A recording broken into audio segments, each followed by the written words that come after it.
নতুন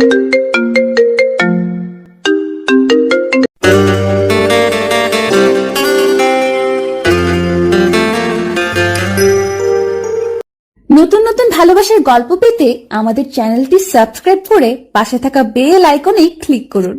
ধন্যবাদ। How dare you! আমার কফিতে চিনি বেশি কেন? তুমি কি জানো না আমি ডায়েট করছি? তোমার মতো গর্ধবকে বাবা কেন এই অফিসে রেখেছে আমি বুঝি না। ম্যাম, আসলে চিনি তো আমি মেপে দিয়েছিলাম, চামচটা একটু বড় ছিল তো, তাই হয়তো বেশি মনে হচ্ছে। আর গর্ধব বলবেন না ম্যাম, ছোটবেলায় মা আমাকে গদাই বলে ডাকতো, ওটা শুনলেই বেশি ভালো লাগে। Shut up, just shut up. তর্ক করছো আমার সাথে? তোমার সাহস তো কম নয়। এই মুহূর্তে ফাইলগুলো গুছিয়ে আমার টেবিলের ডান পাশে রাখো। এক চুল এদিক ওদিক হলে আজই তোমার চাকরি নট। ডান পাশ? ডান পাশ মানে কি? আপনার ডান পাশ না আমার ডান পাশ? আমি তো উল্টো দিকে দাঁড়িয়ে আছি ম্যাম, দিক ভুল হয়ে গেলে তো আবার আপনি চিল্লাইবেন। Get out! এখনই আমার চোখের সামনে থেকে দূর হও। নীলা চৌধুরী চৌধুরী গ্রুপের একমাত্র উত্তরাধিকারী। যেমন তার রূপ তেমনি তার তেজ। তার বাবা আরশাদ চৌধুরী এই শহরের বড় ব্যবসায়ী হলেও নীলা তার মেজাজ দিয়ে পুরো অফিস তথস্থ করে রাখে। অন্যদিকে আকাশ একটি সাধারণ মধ্যবিত্ত পরিবারের ছেলে। ব্রিলিয়ান্ট স্টুডেন্ট হলেও দুনিয়াদারির হিসেবে এসে বড়ই কাঁচা। তার সততা আর সারল্যই তাকে আরশাদ চৌধুরীর প্রিয় পাত্র করে তুলেছে। আকাশ এই অফিসে একজন জুনিয়র ক্লার্ক হিসেবে কাজ করে, কিন্তু তার কপালে সব সময়ই চটে নীলার বকুনি। একটু আগেও বকা খেয়ে বের হলো আকাশ। তো সেদিন বিকালে আরশাদ চৌধুরী আকাশকে তার কেবিনে ডাকলেন। আকাশ ভাবলো হয়তো নীলা ম্যাম তার নামে নালিশ করেছে, আর আজ তার চাকরিটা সত্যিই যাবে। আসো আকাশ, বসো। আরশাদ সাহেব খুব নরম সুরে বললেন। আকাশ চেয়ারের এক কোনায় বসে আমতা আমতা করে বলল, স্যার, কফিতে চিনি ওই চামচের দোষে বেশি হয়েছে, আমার কোনো দোষ নাই, চাকরিটা খাইয়েন না স্যার, মা বাড়িতে পথ চেয়ে আছে। আরশাদ সাহেব হাসলেন। আরে না আকাশ, আমি তোমাকে অন্য কাজে ডেকেছি। আমি চাচ্ছি তুমি আমার মেয়ে নীলাকে বিয়ে করো। আকাশের মুখটা হা হয়ে গেল। সে ভাবলো কান ভুল শুনছে। স্যার, আপনি কি মশকরা করছেন? ম্যাম তো আমাকে জ্যান্ত চিবিয়ে খাবে। উনি বাঘিনী আর আমি হইলাম বিলাই। এই বিয়ে সম্ভব না স্যার, আমি রাজি না। ঠিক তখনই ঝড়ের বেগে নীলা কেবিনে ঢুকলো। বাবা, আমি শুনেছি তুমি এই গর্ধবটার সাথে আমার বিয়ের কথা ভাবছো। নেভার! আমি কি পাগল হয়েছি যে এই আনস্মার্ট ছেলেটাকে বিয়ে করব? নীলা, আমি জানি ও স্মার্ট নয়, কিন্তু ও সৎ। আমার এই বিশাল সাম্রাজ্য সামলানোর জন্য তোর পাশে এমন একজন মানুষকে দরকার যাকে আমি চোখ বন্ধ করে বিশ্বাস করতে পারি। আকাশ, রাজি না তুই? কিন্তু আমি আমার সিদ্ধান্তে অটল। আকাশের বাবা সোফান সাহেব ছিলেন আরশাদ চৌধুরীর ছোটবেলার বন্ধু। আরশাদ সাহেব সোফান সাহেবকে ফোন করে সব জানালেন। সোফান সাহেব বাড়িতে আকাশকে ধরে বসলেন। শোন আকাশ, আরশাদ আমার অনেক উপকার করেছে। ওর মেয়েটা একটু জেদি ঠিকই, কিন্তু তুই যদি বিয়েটা না করিস আমি গলায় দড়ি দেব। আকাশ বিপদে পড়ে গেল। সে মনে মনে ভাবলো ম্যামের হাতে মার খাওয়া ভালো, কিন্তু বাবার গলায় দড়ি দেওয়া তো সহ্য করতে পারবো না। অবশেষে অনেক নাটকীয়তার পর আকাশ এবং নীলা দুজন দুই মেরুন মানুষ হওয়া সত্ত্বেও অনিচ্ছা সত্ত্বেও বিয়ের পিঁড়িতে বসতে রাজি হলো। নীলা মনে মনে শপথ নিল এই বোকা ছেলেটাকে সে এমন শিক্ষা দেবে যে সে নিজেই ডিভোর্স দিয়ে পালিয়ে যাবে। আর আকাশ ভাবলো হে আল্লাহ, এই বাঘিনীর হাত থেকে আমারে বাঁচাও। বাসর রাত। আকাশ ঘরের দরজায় দাঁড়িয়ে, তার বুক ঢিপ ঢিপ করছে। নীলা বিছানায় লাল বেনারসি পরে রাজকন্যার মতো বসে আছে, কিন্তু চোখ দিয়ে আগুন ঝরছে। আসবো? মানে ঢোকার অনুমতি আছে ম্যাম? থুরি, এখন তো আপনি আমার ম্যাম না, মানে গিন্নি। খবরদার, এক পাও ভেতরে ঢুকাবে না। দরজার ওখানেই দাঁড়িয়ে থাকো। ওখানে দাঁড়ালে তো মানুষ ভাববে আমি আপনার রুমের পাহারাদার। সারা রাত কি ওভাবেই দাঁড়িয়ে থাকবো? আমার পা তো এখনই ব্যথা করছে। তোমার পা ব্যথা করলে আমার কি? তুমি যে বাড়িতে ঢোকার সাহস করেছো, এটা তোমার বড় অপরাধ। শোনো গদাই সাহেব, এই বিয়েটা হয়েছে শুধু বাবার জেতে, তাই নিজেকে এই বাড়ির জামাই ভাবার ভুল একদম করবে না। আমি তো ভাবছি না ম্যাম, আব্বা আমাকে জোর করে পাঠালো। আমি তো ওনাকে বললাম যে নীলমণি ম্যাম তো আমাকে কাঁচাই চিবাইয়া খাবে, কিন্তু আব্বা তো শুনলই না। নীলমণি? আমার নাম নীলা। আমাকে নীলমণি ডাকার সাহস কোত্থেকে পাও তুমি? দুঃখিত ম্যাম, আসলে নামের শুরুতে নীল আছে তো, তাই মুখ দিয়া বাইর হয়ে গেছে। আচ্ছা, আমি কি এখন মেঝেতে শুব? বালিশটা কি আমি পামু, নাকি ওটাও আমার নিজের ব্যবস্থা করতে হবে? চৌধুরী ম্যানশনের বাসর ঘরে যখন এই নাটক চলছে তখন নিচে ড্রয়িং রুমে বসে আছে নীলার মা সুরাইয়া বেগম এবং তার ছোট বোন রিমি। সুরাইয়া বেগম এই বিয়েতে একদমই খুশি নন। তিনি আকাশের মতো একটা সাধারণ ছেলেকে জামাই হিসেবে মেনে নিতে পারছেন না। সুরাইয়া বেগম গজগজ করতে করতে বললেন, আমি বুঝলাম না, তোমার বাবার মাথায় কি ভূত চাপলো? ওই বোকা ছেলেটা কি আমার নীলার পাশে মানায়? অফিসের পিয়নকে জামাই করে ঘরে তুললো।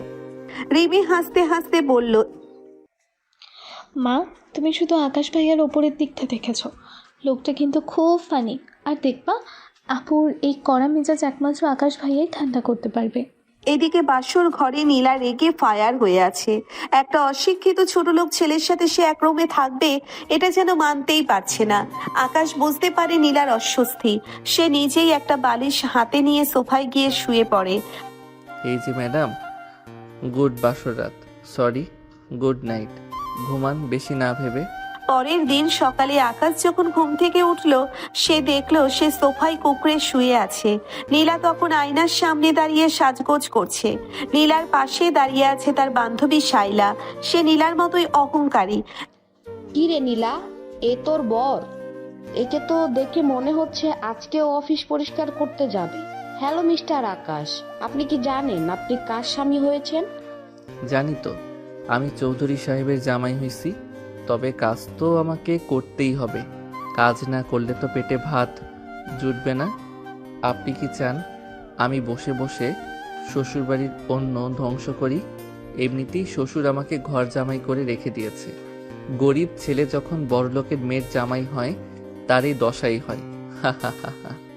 এই যে মাঝে মাঝে আপনার মতো চুনোপুটিরাও চলে আসে চামচামি করতে।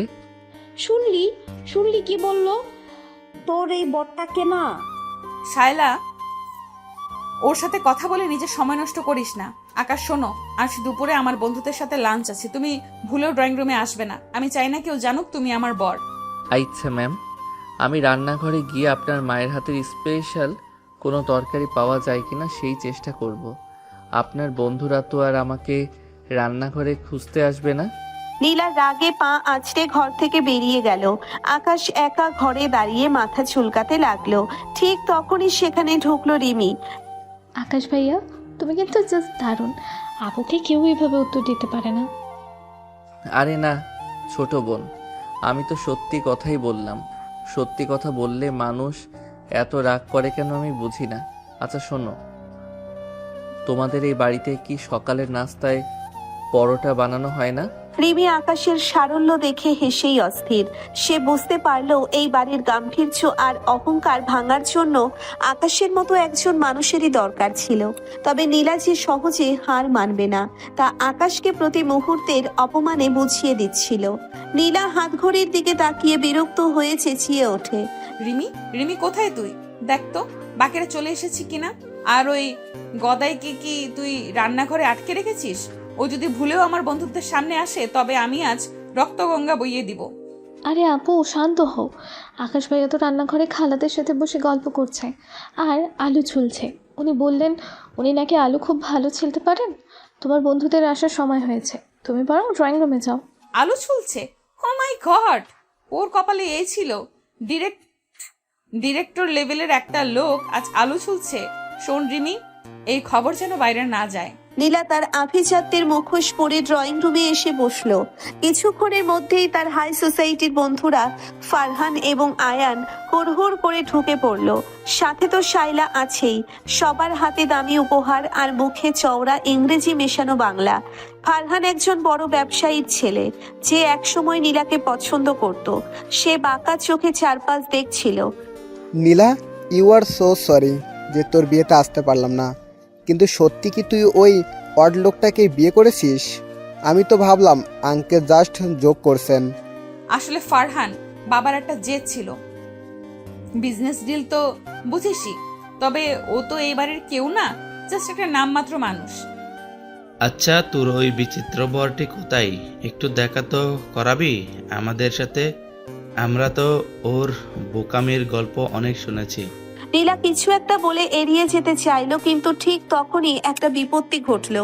রান্নাঘর থেকে আকাশের গলার স্বর শোনা যাচ্ছে। সে খুব আনন্দের সাথে একটা লোকসঙ্গীত গাইছে, আর আলু চপ ভাজার শব্দ হচ্ছে। নীলার মুখ ফ্যাকাশে হয়ে গেল। সে চেয়েছিল আকাশকে লুকিয়ে রাখতে, কিন্তু আকাশ যে নিজেই সবার সামনে চলে আসবে তা সে কল্পনাও করেনি। আকাশ একটা লুঙ্গি আর গেঞ্জি পরে হাতে বড় একটা ট্রে ভর্তি ধোয়া ওঠা আলুর চপ আর বেগুনি নিয়ে ড্রয়িং রুমে ঢুকলো। তার সারা মুখে ঘাম আর হাসিতে ভরা এক বোকাশোকা ভাব। আকাশ বন্ধুদের মাঝখানে ট্রেটা রেখে দিয়ে দাঁড়িয়ে পড়ে। আসসালামু আলাইকুম সবাইকে। ম্যাম তো বলল আপনারা খুব দামি মানুষ, তাই ভাবলাম আপনাদের জন্য নিজের হাতে কিছু স্পেশাল বানাই। এই আলু চপগুলো আমি নিজে বানাইছি, খাইয়া দেখেন, একদম খাসা হইছে। আকাশ, তুমি এখানে কেন? আর তোমার পোশাকের এই অবস্থা কেন? তোমাকে বলেছি না ভেতরে থাকতে? আরে ম্যাম, আপনি কি যে কন, মেহমান আসছে বাড়িতে, তাদের সামনে না আসলে কি হয়? আর লুঙ্গি পইরা আরাম বেশি, প্যান্ট পরলে কেমন জানি আটসাট লাগে। ভাইজানরা আপনারা লজ্জা পাইয়েন না, একটা কইরা মুখে দেন। এই ফারহান ভাই না? আপনার চেহারা তো টিভিতে দেখা ওই ডাকাতের মতো লাগে, খুব স্মার্ট। হোয়াট? ও আমাকে ডাকাত বলল? নীলা, দিস ইজ টু মাচ। তোর টেস্ট এত খারাপ তা জানতাম না। আকাশ, তুমি এখনই এখান থেকে যাও। তুমি জানো না তুমি কার সাথে কথা বলছো? জানি তো, আপনার বন্ধু। আচ্ছা, আপনি রাগ করতেছেন কেন? আমি কি খাবারে নুন কম দিছি? শাইলা আপা, আপনি একটা নেন। আপনার লিপস্টিক তো একদম টকটকে লাল। চপ খাইলে যদি মুইছা যায় সেই ভয়ে নিচ্ছেন না তো? ভয় পাইয়েন না, আমি টিস্যু নিয়ে আসতেছি। পুরো ড্রয়িং রুমে এক অদ্ভুত নিস্তব্ধতা নেমে এলো। শাইলা আর ফারহান একে অপরের দিকে তাকিয়ে মুখ টিপে হাসছে, আর নীলার অপমানে কান দিয়ে ধোয়া বেরোচ্ছে। আকাশ তখনও বুঝতে পারছে না সে কি ভুল করেছে। সে উল্টে সোফায় আয়েশ করে বসে পড়ল। তা ভাইজানরা, আপনারা কি চাকরি বাকরি করেন নাকি বাপের টাকায় চলাফেরা করেন? ফারহান ভাই, আপনার ঘড়িটা তো সুন্দর, কিন্তু সময় কি ঠিক দেখায়? আমার ওই 500 টাকার ঘড়িটা কিন্তু 1 সেকেন্ডও পিছে থাকে না। আকাশ, গেট আউট। লাস্ট ওয়ার্নিং দিচ্ছি তোমাকে। আচ্ছা আচ্ছা ম্যাম, রাগ করবেন না, আমি যাচ্ছি। বড়লোকদের সাথে কথা বলা যে এত কঠিন সেটা আগে জানতাম না। আপনারা চপগুলো ঠান্ডা হওয়ার আগে খাইয়ে নিয়েন। আকাশ যখন গটগট করে ভেতরে চলে গেল, ফারহান হো হো করে হেসে উঠল। নীলা, মানতে হবে তোর বর একটা পিস, মানে পুরো এন্টারটেনমেন্ট প্যাকেজ। কিন্তু সিরিয়াসলি নীলা, তুই এর সাথে থাকবি কি করে? ও তো তোর স্ট্যাটাস পুরো মাটিতে মিশিয়ে দিচ্ছে। নীলা আর সহ্য করতে পারল না। সে নিজের রুমে গিয়ে দরজা বন্ধ করে দিল। তার মনে হচ্ছিল সে এখন বিষ খেয়ে মরবে। কিন্তু একটু পরেই দরজা নক করার শব্দ হলো। আকাশ দরজার ওপাশ থেকে উকি দিল। ম্যাম, আপনার বন্ধুদের বিদায় করার সময় আমি গেট পর্যন্ত গিয়েছিলাম। ফারহান ভাই তো যাওয়ার সময় একটা 15,000 টাকার টিপস দিতে চাইছিল আমাকে। আমি ওনাকে বললাম, ভাইজান, আমি আপনার চাকর না, আমি এই বাড়ির জামাই। উনি তো শুই না একদম হার্ট অ্যাটাক করার মতো অবস্থা হয়েছিল। তুমি ফারহানের সাথে এভাবে কথা বলেছো? তুমি জানো কালকে অফিসে আমার কি সম্মান থাকবে? কেন ম্যাম, জামাই বলা কি পাপ? আমি তো মিথ্যা কইরাই। আচ্ছা শোনেন, আপনি কি দুপুরে ভাত খাইবেন না? আম্মা তো আপনার জন্য দেশি মুরগি রান্না করছে। আমি খাবো না। তুমি আর তোমার ওই আম্মা মিলে এই বাড়িটাকে বস্তি বানিয়ে ফেলেছো। কালই আমি বাবাকে বলবো এই বিয়ে আমি রাখবো না। আমার বাবাটাও কি মানুষ? তোমার মাকে সহ বাড়ি তুলে এনেছে। ভাগ্যিস তোমার বাবা আসতে রাজি হয়নি, নতুবা বাড়িটা ধর্মশালা হয়ে যেত। আর তোমার মাকে কিন্তু কাল দিয়ে আসবে। আমি বিরক্ত হয়ে যাচ্ছি। দেখা যাবে সেটা। আর বিয়ে ভাঙা কি এতই সহজ ম্যাম? মাটির হাড়ি না যে একটা আছাড় দিলেন আর ভাইঙ্গা গেল। একটু ধৈর্য ধরেন, আমার মতো বোকা লোককেও আপনার একদিন ভালো লাগবো। নীলা আকাশের দিকে একটা বালিশ ছুঁড়ে মারলো। আকাশ হাসতে হাসতে সেটা লুফে নিল। ডিমি দরজার আড়ালে দাঁড়িয়ে এই সব দৃশ্য দেখছিল আর ভাবছিল নীলার এই পাষাণ হৃদয় হয়তো এই বোকাশোকা আকাশই গলাতে পারবে। কিন্তু নীলার মনে তখন অন্য এক কুটিল বুদ্ধি খেলা করছে। সে ঠিক করলো সে আকাশকে কাল এমন এক জায়গায় নিয়ে যাবে যেখানে গিয়ে আকাশ নিজের বোকামির চরম শিক্ষা পাবে। পরদিন সকালে নীলা তার রুমে বসে আয়নার সামনে নিজেকে দেখছিল। পরনে দামি ডিজাইনার শাড়ি, হীরের গয়না, তার চোখে এক বিজাতীয় আনন্দ। সে ঠিক করেছে আজ শহরের এক অভিজাত ক্লাবে বিজনেস সাকসেস পার্টিতে আকাশকে নিয়ে যাবে। উদ্দেশ্য একটাই, সেখানে আকাশ এমন সব বোকামি করবে যাতে সবার সামনে সে ছোট হয়। আর আরশাদ চৌধুরী বুঝতে পারেন যে এই ছেলেকে জামাই করাটা তার জীবনের সবচেয়ে বড় ভুল ছিল। নীলা বাইরে থেকে আকাশকে চিৎকার করে ডাকছে, আকাশ, আকাশ, তোমার সাজগোজ কি শেষ হলো? গত 1 ঘন্টা ধরে তুমি ওই ঘরের ভেতরে করছোটা কি? মেয়ে মানুষ নাকি তুমি?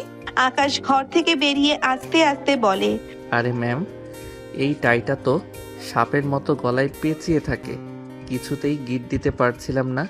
আর আপনার দেওয়া এই কোটটা তো এত টাইট যে নিঃশ্বাস নিতে পারছি না, মনে হচ্ছে যেন কেউ আমাকে বস্তায় ভরে রেখেছে। আকাশ যখন সামনে এলো নীলা নিজের হাসি চেপে ধরলো।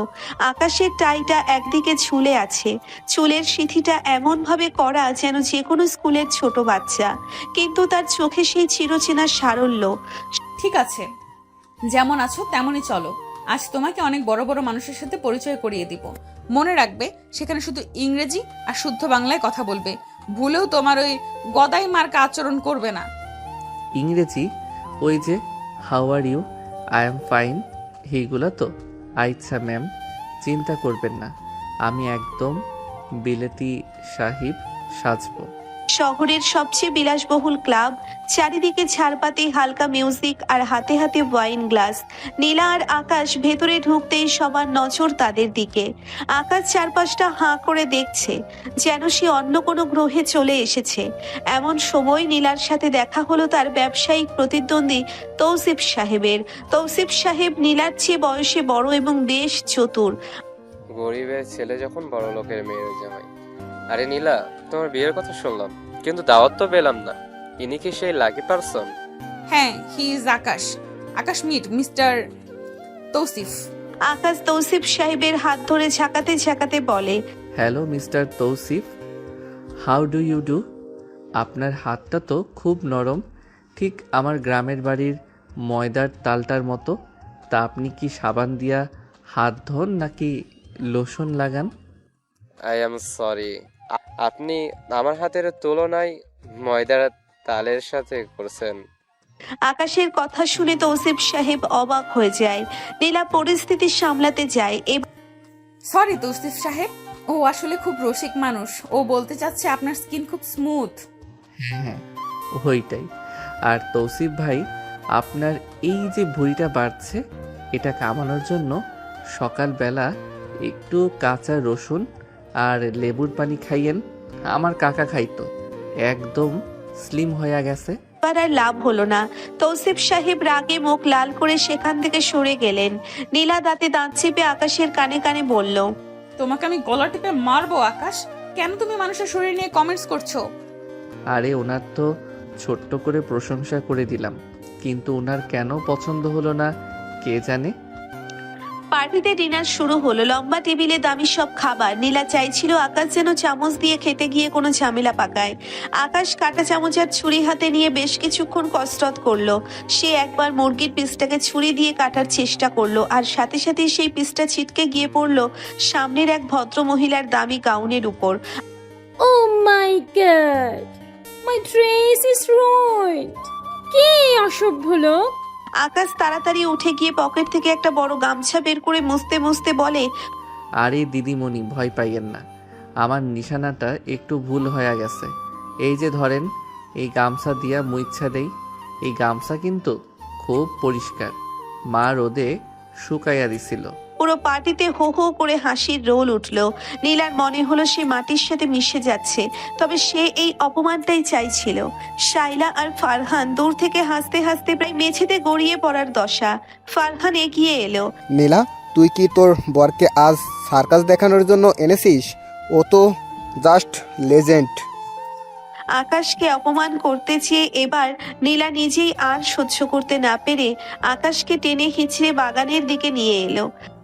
তোমার জন্য আজ সবার সামনে আমি ছোট হলাম আকাশ। কেন তুমি এমন করলে? কেন তুমি আমার জীবনটা নরক বানাচ্ছো? ম্যাম, আপনি আমাকে নিয়ে এই পার্টিতে আনছিলেন কেন? আপনি তো জানতেন আমি এইগুলো পারি না। আপনি কি চাচ্ছিলেন না যে সবাই আমাকে দেখে হাসুক আর আপনার আব্বা আমাকে অপদস্থ করুক? আমি তো তাই করছি যা আপনি চাইছেন। আকাশের চোখ ছলছল করছিল। নীলা থমকে গেল। আকাশের চোখের দিকে তাকিয়ে তার মনে হলো এই ছেলেটার কি আসলেও বোকা, নাকি সে সব বুঝতে পেরেও নিজের সারল্য দিয়ে নীলার নিষ্ঠুরতার প্রতিবাদ করছে। তুমি তুমি কি এসব বুঝতে পারছো? ম্যাম, আমি হয়তো বই খাতার হিসাবে একটু কাঁচা, কিন্তু মানুষের মন বুঝতে আমার ভুল হয় না। আপনি আমাকে ঘৃণা করেন কারণ আমি গরিব আর বোকা, কিন্তু বিশ্বাস করেন আমি নিজের ইচ্ছায় আপনাকে বিয়ে করি নাই। আপনার আব্বার ঋণ শোধ করতে আসছি। ঠিক সেই সময় বাগানের ঝোপের আড়াল থেকে একদল গুন্ডা নীলাকে লক্ষ্য করে এগিয়ে এলো। আসলে তৌসিফ সাহেব অপমানের প্রতিশোধ নিতে লোক পাঠিয়েছেন। তিনি চুপচাপ স্বভাবের হলেও কেউ তাকে নিয়ে মজা করবে সেটা কখনো মেনে নেওয়ার লোক না। তৌসিফ সাহেবের লোকগুলো নীলার হাত ধরে টানা হেঁচড়া শুরু করলো। চল আমাদের সাথে, তোর মেজাজ আজ ঠিক করে দেব। আকাশ, বাঁচাও আমাকে। আকাশের চেহারার মুহূর্তের মধ্যে এক পরিবর্তন এলো। সে তার সেই বোকা চশমাটা খুলে পকেটে রাখলো, গায়ের টাইটা খুলে হাতে পেঁচিয়ে নিল। কয়েক সেকেন্ডের মধ্যে সে গুন্ডাদের ওপর ঝাঁপিয়ে পড়লো। তার মারপিট করার ভঙ্গি দেখে নীলা হা হয়ে গেল। একাই চারজনকে ধুলোয় মিশিয়ে দিল সে। আকাশ হাঁপাতে হাঁপাতে বলল, ম্যাম, গুন্ডাদের মারতে গেলে ইংরেজি লাগে না, দেশি ঘুষি যথেষ্ট। আপনি ঠিক আছেন? নীলা কথা বলতে পারছিল না। সে শুধু আকাশের দিকে তাকিয়ে রইল। যে আকাশকে সে এতক্ষণ উপহাস করছিল, সেই আকাশই আজ তার রক্ষাকর্তা হয়ে দাঁড়ালো। আকাশ আবার তার চশমাটা পরে নিল এবং সেই আগের মতো বোকাশোকা ভঙ্গিতে বলল, চলুন ম্যাম, বাড়িতে যাই। এই শহরের বাতাস আমার সহ্য হচ্ছে না। বাড়িতে ফেরার পর নীলা সারা রাত ঘুমাতে পারল না। তার মনের ভেতর এক অদ্ভুত যুদ্ধ চলছে। একদিকে আকাশের বোকামি, অন্যদিকে তার এই বীরত্ব। রিমি সকালে নীলার ঘরে এসে দেখলো নীলা আকাশের জন্য রাখা একটা পুরনো ছবির দিকে তাকিয়ে আছে। কি আপু, আকাশ ভাইয়ার প্রেমে পড়লে নাকি? ধুর, কি যাতা বলছিস? ও তো একটা আজব মানুষ।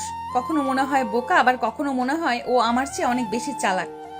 আকাশ ভাইয়া কিন্তু আজ সকালে মার সাথে মিলে বাগানের ফুল গাছ লাগাচ্ছেন। ওনাকে দেখলে মনেই হয় না কাল উনি 4 জন পিটিয়েছেন। নীলা বারান্দায় গিয়ে দেখলো আকাশ কাদা মাখা হাতে একটা গোলাপ গাছ লাগাচ্ছে আর গুনগুন করে গান গাইছে। নীলা মনে মনে ঠিক করলো সে আকাশের আসল রূপটা বের করে ছাড়বে। সে কি আসলেও বোকা নাকি বোকামির অভিনয় করছে? নীলা নিচে বাগানে নেমে এলো। আকাশ তখন নিবিষ্ট মনে গোলাপ গাছের গোড়ায় মাটি দিচ্ছে। তার সারা মুখে কাদা লেগে আছে, কিন্তু চোখে এক অদ্ভুত তৃপ্তি। নীলাকে দেখে সে একগাল হেসে দিল। আরে ম্যাম, আপনি এত সকালে ঘুম থেকে উঠলেন? শরীর ঠিক আছে তো? কাল রাতে তো যা ঝড় গেল আপনার ওপর দিয়া, ভাবছিলাম আজ দুপুর পর্যন্ত ঘুমাইবেন। আকাশ, একটা কথা সত্যি করে বলবে, কাল রাতে তুমি ওইভাবে ফাইট করলে কি করে? ওটাকে কোনো মুভির স্টান্ট ছিল? আরে না ম্যাম, গ্রামে থাকতে আমরা লাঠি খেলা শিখতাম। ওই যে চোর ডাকাত ধরতাম না, ওই অভ্যাস থেইকা হইয়া গেছে। আপনি অহেতুক টেনশন লন কেন? আমি তো পালোয়ান না, আমি হইলাম সাধারণ গদাই। থামো তোমার গদাইগিরি, আমি সব বুঝি। শোনো, আজ বিকেলে তোমাকে আমার সাথে অফিসে যেতে হবে। বাবা একটা নতুন প্রজেক্টের দায়িত্ব তোমাকে দিতে চাচ্ছেন। দেখি তুমি কত বড় ব্রিলিয়ান্ট। অফিসে আবার সেই ফাইলপত্র? ম্যাম, আমি তো ওই কম্পিউটার দেখলে আমার মাথা ঘোরায়। এর চেয়ে বরং বাগানে কাজ করা অনেক ভালো। নীলা জেদ ধরে আকাশকে অফিসে নিয়ে গেল। সে চাইছিল আকাশ যেন বড় কোনো ভুল করে আর তার আসল যোগ্যতা বেরিয়ে আসে। আরশাদ চৌধুরী তখন কেবিনে বসে আকাশের বাবা সোফান সাহেবের সাথে ফোনে কথা বলছিলেন। নীলা আড়ালে দাঁড়িয়ে শুনতে পেল এক চমকে দেওয়ার কথা। শোনো সুভান, আকাশকে এভাবে আর কতদিন লুকিয়ে রাখবে? ওর রেজাল্ট আর ওর ট্যালেন্ট তো পুরো দেশের সম্পদ হওয়া উচিত ছিল। তুমি কেন ওকে সাধারণ ক্লার্ক বানিয়ে রেখেছো? আরশাদ, তুমি তো জানো আকাশের বোনের মৃত্যুর পর ও বদলে গেছে। ও চায় না কেউ জানুক ও কতটা মেধাবী। ও শান্তিতে থাকতে চায়। আর তোমার মেয়েটা তো অনেক জেদি। আকাশ ওকে সামলাতে পারবে তো? নীলা স্তম্ভিত হয়ে দাঁড়িয়ে রইল। তার মানে আকাশ যে মেধাবী নয়, সে অসাধারণ কিছু একটা। সে ইচ্ছে করে নিজেকে বোকা সাজিয়ে রাখে। নীলার মাথার ভেতর সব ওলট পালট হয়ে গেল। সে ঝড়ের বেগে কেবিনে ঢুকলো। বাবা, আকাশ আসলে কে? তুমি ওর সম্পর্কে কি লুকাচ্ছ? আরশাদ চৌধুরী আকাশকে কেবিনে ঢুকতে দেখে চুপ হয়ে গেলেন। নীলা, সময় হলে সব জানবি। এখন যা, আকাশকে নিয়ে এই প্রজেক্ট ফাইলটা দেখ। অফিসের লাঞ্চ ব্রেকে আকাশ এক কোণায় বসে টিফিন বক্স থেকে মায়ের হাতের শুটকি ভর্তা আর ভাত খাচ্ছিল। তার সরলতা দেখে অফিসের বাকি কর্মচারীরা আড়ালে হাসাহাসি করছিল। নীলা দূর থেকে সব দেখছিল। তার কেন জানি আজ আর ঘৃণা নয়, বরং এক ধরনের মায়া হচ্ছে। সেদিন বিকেলে হঠাৎ অফিসে এক টেকনিক্যাল ক্রাইসিস তৈরি হলো। কোম্পানির মেইন সার্ভার হ্যাক হয়েছে। সব ডাটা ডিলিট হয়ে যাচ্ছে। বড় বড় ইঞ্জিনিয়াররা ঘামছে, কিন্তু কিছুই করতে পারছে না। আরশাদ চৌধুরী মাথায় হাত দিয়ে বসে পড়লেন। সব শেষ। আমাদের সব বিজনেস সিক্রেট চুরি হয়ে যাচ্ছে। নীলা দেখলো আকাশ এক কোণায় দাঁড়িয়ে খুব শান্তভাবে কিছু দেখছে। সে আর থাকতে পারলো না। সে আকাশের কাছে দৌড়ে গেল। আকাশ, তুমি যদি কিছু করতে পারো তবে প্লিজ করো। বাবা ভেঙে পড়ছেন। ম্যাম, আমি তো কিছু জানি না, তবে ওই যে লাল বাতিটা জ্বলছে ওটা বন্ধ করলে মনে হয় কিছু একটা হইতে পারে। আকাশ হঠাৎ করেই কম্পিউটারের সামনে বসলো। তার হাতগুলো এখন আর কাঁপছে না। সে এমন দ্রুত গতিতে কোডিং করতে শুরু করলো যে অফিসের সিনিয়র আইটি হেড পর্যন্ত থমকে গেল। মাত্র 5 মিনিটের মাথায় সার্ভার রিকভার হয়ে গেল। সবাই হাততালি দিয়ে উঠলো। আকাশ সাথে সাথেই আবার তার সেই বোকা চশমাটা নাকে ঠিক করে বসলো। আরে, আমি তো জাস্ট টিপাটিপি করতেছিলাম, কাম হইয়া গেছে। কি আজব ব্যাপার। আর মিথ্যা বলো না আকাশ। তুমি কে তা আমি জেনে গেছি। তুমি কেন এই অভিনয়টা করছো? আকাশ থমকে গেল। সে বুঝলো আর লুকিয়ে লাভ নেই, তবে নিজে থেকে কিছু বলবেও না। এদিকে বৃষ্টি শুরু হয়েছে। অফিসের সবাই চলে গেছে, শুধু আকাশ আর নীলা পার্কিং লটে দাঁড়িয়ে। নীলা আকাশের খুব কাছে এসে দাঁড়ালো। বৃষ্টির ছাট নীলার চুলে এসে পড়ছে। তুমি এত কিছু জেনেও কেন আমার কাছে অপদস্থ হও আকাশ? কেন আমার সব গালি সহ্য করো? ম্যাম, বড়লোক হইতে বুদ্ধি লাগে, কিন্তু সুখী হইতে লাগে সরলতা। আমি আপনাকে সুখী দেখতে চাইছিলাম। আপনি আমাকে ঘৃণা করেন যাই নাও, আমি আপনার পাশে আছি। কারণ আপনার ওই জেদের নিচে একটা খুব নরম মন আছে। আকাশ নীলার কপালে হাত দিয়ে দেখলো। আরে, আপনার তো জ্বর আসতেছে, বৃষ্টিতে ভিজবেন না। আকাশ তার গায়ের কোটটা খুলে নীলার কাঁধে চড়িয়ে দিল। নীলা অপলক দৃষ্টিতে আকাশের দিকে তাকিয়ে রইল। এই প্রথম তার মনে হলো এই মানুষটাই তার জীবনের সবচেয়ে বড় প্রাপ্তি। সে নিজের অজান্তেই আকাশের বুকে মাথা রাখলো। আকাশ প্রথমে চমকে গেলেও পরক্ষণেই তার বলিষ্ঠ হাত দিয়ে নীলাকে আগলে ধরলো। বৃষ্টির শব্দে যেন তাদের হৃদস্পন্দন এক হয়ে মিশে গেল। আকাশ, আমাকে ছেড়ে যাবে না তো? আপনি না তাড়াইলে এই গদায়ের সাধ্য নাই কোথাও যাওয়ার। কিন্তু এই সুন্দর মুহূর্ত বেশিক্ষণ স্থায়ী হলো না। ঠিক তখনই সেখানে উপস্থিত হলো সুরাইয়া বেগম এবং তৌসিফ সাহেব। তাদের চেহারায় এক কুটিল ষড়যন্ত্রের আভাস। নীলা, এই নিচু জাতের ছেলের সাথে তুই এভাবে মিশছিস? আমি জানতাম তুই ভুল পথে যাচ্ছিস। তৌসিফ সাহেব আমাকে সব জানিয়েছেন। এই আকাশ আসলে এক বড় জালিয়াত চক্রের সদস্য। নীলা চমকে আকাশকে ছেড়ে দিল। আকাশের চোখ মুখ আবার সেই ফ্যাকাশে হয়ে গেল। তৌসিফ সাহেব একটা ফাইল এগিয়ে দিলেন, যেখানে আকাশের নামে জালিয়াতির মিথ্যে প্রমাণ সাজানো আছে। দেখলে তো নীলা, যাকে তুমি হিরো ভাবছো সে আসলে তোমার বাবার সম্পত্তি হাতানোর জন্য এই নাটক করছে। আকাশ কোনো প্রতিবাদ করলো না। সে শুধু নীলার দিকে একবার তাকালো। সেই চোখে ছিল এক গভীর বেদনা। আকাশ নিঃশব্দে বৃষ্টির মাঝে হাঁটতে শুরু করলো। নীলা চিৎকার করে ডাকলো, কিন্তু আকাশ ফিরে তাকালো না। বৃষ্টির বেগ বাড়ছে। আকাশ মাথা নিচু করে গেটের দিকে হেঁটে যাচ্ছে। নীলা পেছনে দাঁড়িয়ে স্থানুর মতো দাঁড়িয়ে আছে। তার হাতে তৌসিফ সাহেবের দেওয়া সেই জালিয়াতির ফাইল। সুরাইয়া বেগম নীলার কাঁধে হাত রাখলেন। দেখলি তো নীলা, চোরের মন পুলিশ পুলিশ। সত্যিটা প্রকাশ পেতেই কেমন করে পালিয়ে যাচ্ছে। আমি তো আগেই বলেছিলাম এই নিচু স্তরের ছেলেরা টাকার জন্য সব করতে পারে। মা, জাস্ট স্টপ ইট। যাকে তোমরা চোর বলছো সে কিছুক্ষণ আগে এই কোম্পানির কোটি কোটি টাকা আর সম্মান বাঁচিয়েছে। তৌসিফ সাহেব, আপনি যে ফাইলটা এনেছেন সেটার সত্যতা আমি নিজে যাচাই করব। আর আকাশ? নীলা দৌড়ে গেটের কাছে গেল, কিন্তু ততক্ষণে আকাশের ছায়া অন্ধকারের মাঝে মিলিয়ে গেছে। আকাশ বাড়িতে ফেরেনি, সে তার বাবার বাড়িতেও যায়নি। আরশাদ চৌধুরী অফিসে এই খবর শুনে পাগলের মতো আকাশকে খুঁজতে লাগলেন। তিনি জানেন আকাশ কেমন। অন্যদিকে তৌসিফ সাহেব মনে মনে হাসছেন। তিনি চেয়েছিলেন আকাশকে নীলার জীবন থেকে সরাতে, যাতে নীলার সম্পত্তি আর নীলাকে তিনি নিজের আয়ত্তে আনতে পারেন। সেদিন রাতে নীলা একা ঘরে বসে আকাশের সেই কোটটার দিকে তাকিয়েছিল, যেটা আকাশ বৃষ্টিতে ভেজার সময় তাকে দিয়েছিল। কোটের পকেটে হাত দিতেই নীলা শক্ত কিছু একটা অনুভব করলো। সে বের করে দেখলো ওটা একটা ছোট্ট মেমোরি কার্ড। নীলার সাথে সাথে তার ল্যাপটপে কার্ডটি লাগালো। কার্ডের ভিতরে একটি অডিও ফাইল। নীলা প্লে করতেই চমকে উঠলো। সেখানে তৌসিফ সাহেব আর সুরাইয়া বেগমের কথোপকথন রেকর্ড করা। সুরাইয়া ভাবি, আরশাদ সাহেব তো আকাশকে সব লিখে দেবে। আমাদের এখনই কিছু করতে হবে। আমি কিছু জাল কাগজ বানিয়েছি, আপনি শুধু নীলাকে কনভিন্স করবেন। তুমি চিন্তা করো না তৌসিফ, নীলা এমনিতেই ওই ছেলেটাকে ঘৃণা করে। এই সুযোগে ওকে ঘাট ধাক্কা দিয়ে বের করে দেবো। নীলার সারা শরীর রাগে রিরি করে উঠল। নিজের মা এত নিচে নামতে পারে, আর সে কিনা আকাশকে ভুল বুঝলো। পরের দিন সকালবেলা নীলা গোয়েন্দা লাগিয়ে আকাশের হদিশ বের করলো। আকাশ শহরের এক প্রান্তে একটি বস্তি এলাকায় ছোট বাচ্চাদের পড়াতে ব্যস্ত। নীলা দামি গাড়ি নিয়ে সেই ধুলোবালি মাখা জায়গায় পৌঁছালো। আকাশকে দেখে চেনার উপায় নেই যে সে কোটিপতির জামাই। একটা সাধারণ ফতুয়া আর লুঙ্গি পরে সে হাসি মুখে বাচ্চাদের অঙ্ক করাচ্ছে। আরে না না, এইটা তো ভুল হইল। 5 আর 2 যোগ করলে 7 হয়, 8 না। তুই তো দেখি আমার চেয়েও বড় গদাই হইবি। গদাই সাহেব, বাচ্চাদের ভুল শেখানো শেষ হলে আমাদের সাথে একটু কথা বলবেন? আকাশ মুখ তুলে নীলাকে দেখলো। তার চোখে কোনো রাগ নেই, আছে এক গভীর প্রশান্তি। আরে ম্যাম, আপনি এই ময়লার জায়গায় কেন আসছেন? আপনার দামি শাড়ি তো নষ্ট হইয়া যাইব। যান, গাড়িতে গিয়া বসেন। আমি সব জেনে গেছি আকাশ। মা আর তৌসিফ সাহেবের কথা আমি রেকর্ড শুনেছি। তুমি কেন আমাকে বললে না? কেন চুপচাপ চলে এলে? বলেন বলেন কি আপনি বিশ্বাস করতেন ম্যাম? বললে কি আপনি বিশ্বাস করতেন ম্যাম? আপনি তো আমারে শুরু থেকেই ঘৃণা করেন। প্রমাণের চেয়ে মানুষের বিশ্বাস বড়।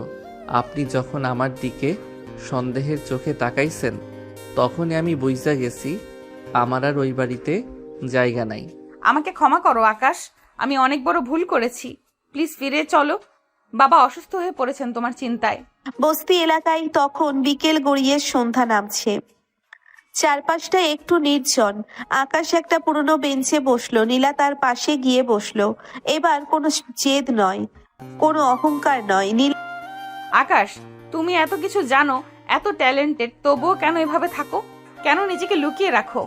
ম্যাম, আমার মা ছোটবেলায় একটা কথা বলতো, আকাশ যত বড়ই হোক মাটির সাথে তার সম্পর্ক থাকা লাগে।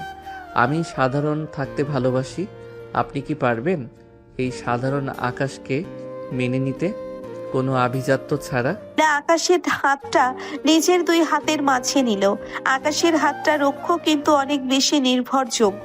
নীলা ধীরে ধীরে আকাশের কাঁধে মাথা রাখলো। আমি অনেক বড় বড় মানুষ দেখেছি আকাশ, কিন্তু তোমার মতো বিশাল হৃদয়ের মানুষ দেখিনি। আমি তোমাকে ভালোবাসি আকাশ। এই প্রথম আমি নিজের জেদ হেরে গিয়ে তোমাকে জিতিয়ে দিতে চাই। চমকে উঠলো। সে নীলার চোখের দিকে তাকালো। সেই চোখ আজ কোনো ঘৃণা নেই, আছে এক সমুদ্র ভালোবাসা। আকাশ নীলার কপালে আলতো করে নিজের ঠোঁট ছোঁয়ালো। বৃষ্টির সময় যেমন আকাশ আর মাটি এক হয়ে যায়, ঠিক তেমনি তাদের দুজনের মন আজ এক হয়ে গেল। আচ্ছা, ভালোবাসেন যখন, তখন কি আমাকে একটু চা বানাইয়া খাওয়াইবেন? চিনি ছাড়া কিন্তু। নীলা হেসে ফেললো। চিনি ছাড়াই খাওয়াবো গদাই সাহেব। তবে এখন চলো, ওই শয়তানকে একটা উচিত শিক্ষা দিতে হবে। নীলা আর আকাশ যখন চৌধুরী ম্যানশনে ফিরলো তখন সেখানে এক বিশাল ড্রামা চলছে। তৌসিফ সাহেব আরশাদ চৌধুরীকে দিয়ে কিছু দলিলে সই করানোর চেষ্টা করছেন। সুরাইয়া বেগম পাশে দাঁড়িয়ে সায় দিচ্ছেন। আরশাদ সাহেব সাইনটা করে দিন। আরশাদ সাহেব সাইনটা করে দিন। কোম্পানি এখনো অনেক লসে আছে, আমি সব সামলে নেব। সই করবেন না আব্বা, জালিয়াতরা কখনো কোম্পানি সামলাতে পারে না। সবাই ঘুরে তাকালো। আকাশ আর নীলা হাত ধরাধরি করে দাঁড়িয়ে আছে। আকাশের চেহারায় এখন আর সেই বোকা ভাবটা নেই, তার চোখে এক ক্ষুরোধারু বুদ্ধির ছটা। তুই আবার এখানে এসেছিস কেন? পুলিশ ডাকবো? পুলিশ আসবে মা, তবে আকাশের জন্য নয়, তৌসিফ সাহেবের জন্য। আকাশ দেখাও তোমার ম্যাজিক। আকাশ তার ল্যাপটপ ব্যাগ থেকে বের করলো। কয়েক সেকেন্ডের মধ্যে সে তৌসিফ সাহেবের সব গোপন ব্যাংক অ্যাকাউন্ট আর দুর্নীতির রেকর্ড বড় স্ক্রিনে প্রজেক্ট করে দিল। তৌসিফ সাহেবের মুখ চুন হয়ে গেল। মিস্টার তৌসিফ, আপনি যে ফাইল দিয়ে আমারে ফাঁসাতে চাইছিলেন, ওই ফাইল বানানোর সময় আপনার সিস্টেমে আমি একটা ভাইরাস ঢুকাইয়া দিছিলাম। আপনার সব ডাটা এখন আমার হাতে। এখন পুলিশে যাবেন নাকি দৌড়ে পালাবেন? পুলিশ সেখানে উপস্থিত হলো। তৌসিফ সাহেবকে হাত করা পরানো হলো। সুরাইয়া বেগম লজ্জায় মাথা নিচু করে নিজের রুমে চলে গেলেন। আরশাদ চৌধুরী আকাশকে জড়িয়ে ধরলেন। আমি জানতাম আমার পছন্দ ভুল হতে পারে না। আকাশ, তুমি আমার গর্ব। রাত হয়েছে। আকাশ আর নীলা ছাদের বারান্দায় দাঁড়িয়ে। চাঁদের আলোয় পুরো বাগানটা হাসছে। নীলা, আকাশ একটা কথা বলবো? তুমি তো আসলে বোকা নও, তুমি আমাদের সবাইকে বোকা বানিয়েছো। ম্যাম, আমি বোকা না হইলে কি আপনার এই মায়াবী রূপটা দেখতে পাইতাম? আপনি রাগী হইলেও কিন্তু বেশ সুন্দরী। চুপ করো ফাজিল, এখন থেকে আর ম্যাম ডাকবে না, নীলা বলবে। আচ্ছা নীলামণি, তবে কাল সকালে কিন্তু আমাকে আবার ওই গোলাপ গাছগুলো দেখতে যাইতে হবে। আপনার সাথে কাজ করা কিন্তু অনেক কষ্টের। খিলখিল করে হেসে উঠল। তাদের এই বৈপরীত্যের প্রেম যেন এক পূর্ণতা পেল। চৌধুরী ম্যানশনে এখন শান্তির বাতাস। তৌসিফ জেলে আর সুরাইয়া বেগম নিজের ভুল বুঝতে পেরে নিজেকে গুটিয়ে নিয়েছেন। নীলা এখন আকাশের প্রেমে হাবুডুবু খাচ্ছে। যে আকাশকে সে একদিন ড্রয়িং রুমে ঢুকতে বাধা দিয়েছিল, আজ সেই আকাশের বাহুডোরে মাথা না রাখলে তার ঘুম আসে না। শোনো গদাই সাহেব, আজ কিন্তু অফিসে নতুন বিদেশি ক্লায়েন্ট আসবে। তুমি কি তোমার ওই পুরনো ভাঙা চশমাটা পরেই যাবে? আমি তোমার জন্য নতুন একটা ফ্রেম এনেছি, ওটা পরো না একবার। আরে নীলামণি, নতুন চশমা পরলে তো আমাকে আবার হিরোর মতো লাগবে। তখন তো অফিসের মেয়েরা আমার দিকে লাইনে দাঁড়াবে। তোমার কি হিংসে হবে না? থামো, তোমার মতো এই গাধাকে আমি ছাড়ার কেউ পছন্দ করবে না। যাও, তৈরি হয়ে নাও। অফিসে আজ সাজ রব। আরশাদ চৌধুরী আজ অত্যন্ত খুশি, কারণ আকাশ এখন অফিসিয়ালি কোম্পানির ডিরেক্টর। আকাশ যদিও তার সেই চিরচেনা সারল্য ধরে রেখেছে, কিন্তু ব্যবসায়িক টেবিলে তার মেধা এখন সবার মুখে মুখে। দুপুরের দিকে অফিসের লাউঞ্জে আকাশ যখন কফি খাচ্ছিল, হঠাৎ রিসেপশন থেকে খবর এলো একজন মহিলা তার সাথে দেখা করতে চান। মহিলার নাম শার্লিন। আকাশ নামটা শুনেই হাতের কফির কাপটা সশব্দে টেবিলে নামিয়ে রাখলো।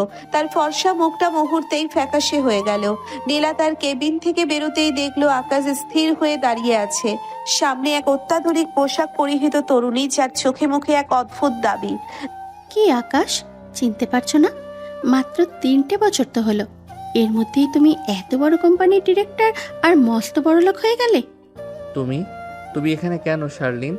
তোমার তো বিদেশে থাকার কথা ছিল। বিদেশে মন টিকলো না রে, বিশেষ করে যখন শুনলাম আমার সেই পুরনো বোকা আকাশ এখন শহরের সবচেয়ে সুন্দরী আর ধনী মেয়ের স্বামী। ভাবলাম একবার দেখে আসি নীলা চৌধুরী কি আমার জায়গাটা নিতে পারলো কিনা। নীলা এগিয়ে এলো। তার ষষ্ঠেন্দ্রিয় বলছে এই মেয়েটি আকাশের জীবনের কোনো অন্ধকার অতীত। নীলা আকাশের হাতটা শক্ত করে ধরলো। আকাশ, ইনি কে? তোমাদের চেনাশোনা কি আগে থেকেই? চিনবে না কেন ম্যাম, আমি আকাশের এক্সপিরিয়েন্সে, মানে ওর হবু বউ ছিলাম। বলতে পারেন আকাশের এই বোকা সাজার ট্রেনিংটা আমার কাছেই শুরু হয়েছিল, তাই না আকাশ? নীলার পায়ের তলা থেকে মাটি সরে গেল। আকাশ কোনো প্রতিবাদ করলো না, সে শুধু মাথা নিচু করে থাকলো। শার্লিন যাওয়ার সময় নীলার কানে কানে বলে গেল, সাবধানে দেখো নীলা, আকাশের যে সারল্য দেখে তুমি মজেছ সেটার আড়ালে অনেকগুলো দীর্ঘশ্বাস লুকানো আছে। আমি ফিরে এসেছি আমার পাওনা বুঝে নিতে। রাত হয়েছে। আকাশ বারান্দায় দাঁড়িয়ে বাইরের অন্ধকারের দিকে তাকিয়ে আছে। নীলা ঘরে ঢুকলো, কিন্তু আজ তার হাতে কফির কাপ নেই, আছে একরাশ প্রশ্ন। আকাশ, শার্লিন যা বললো তা কি সত্যি? তুমি আগে কাউকে ভালোবাসতে, আমাকে কেন বলনি? ম্যাম, থুরি নীলা, মানুষের জীবনে কিছু পাতা থাকে যা উল্টাতে গেলেই বুক ছিঁড়ে যায়।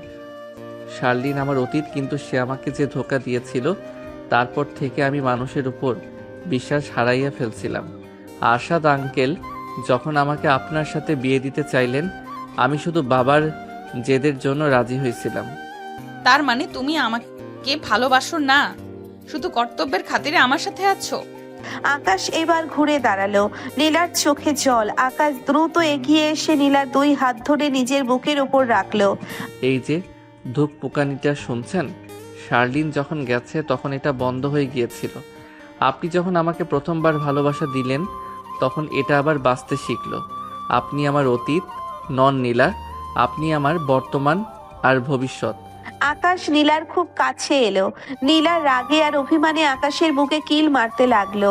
আকাশ নীলাকে এক ঝটকায় কোলে তুলে নিল। নীলা হকচকিয়ে গেল। অনেক তো হলো আভিজাত্য, আজ না হয় এই গদাইয়ের বোকামিটাই একটু মেনে নেন। আকাশ নীলাকে অফিসের কেবিনে নিল, বিছানায় শুইয়ে দিয়ে ওর কপালে একটা দীর্ঘ চুমু খেলো।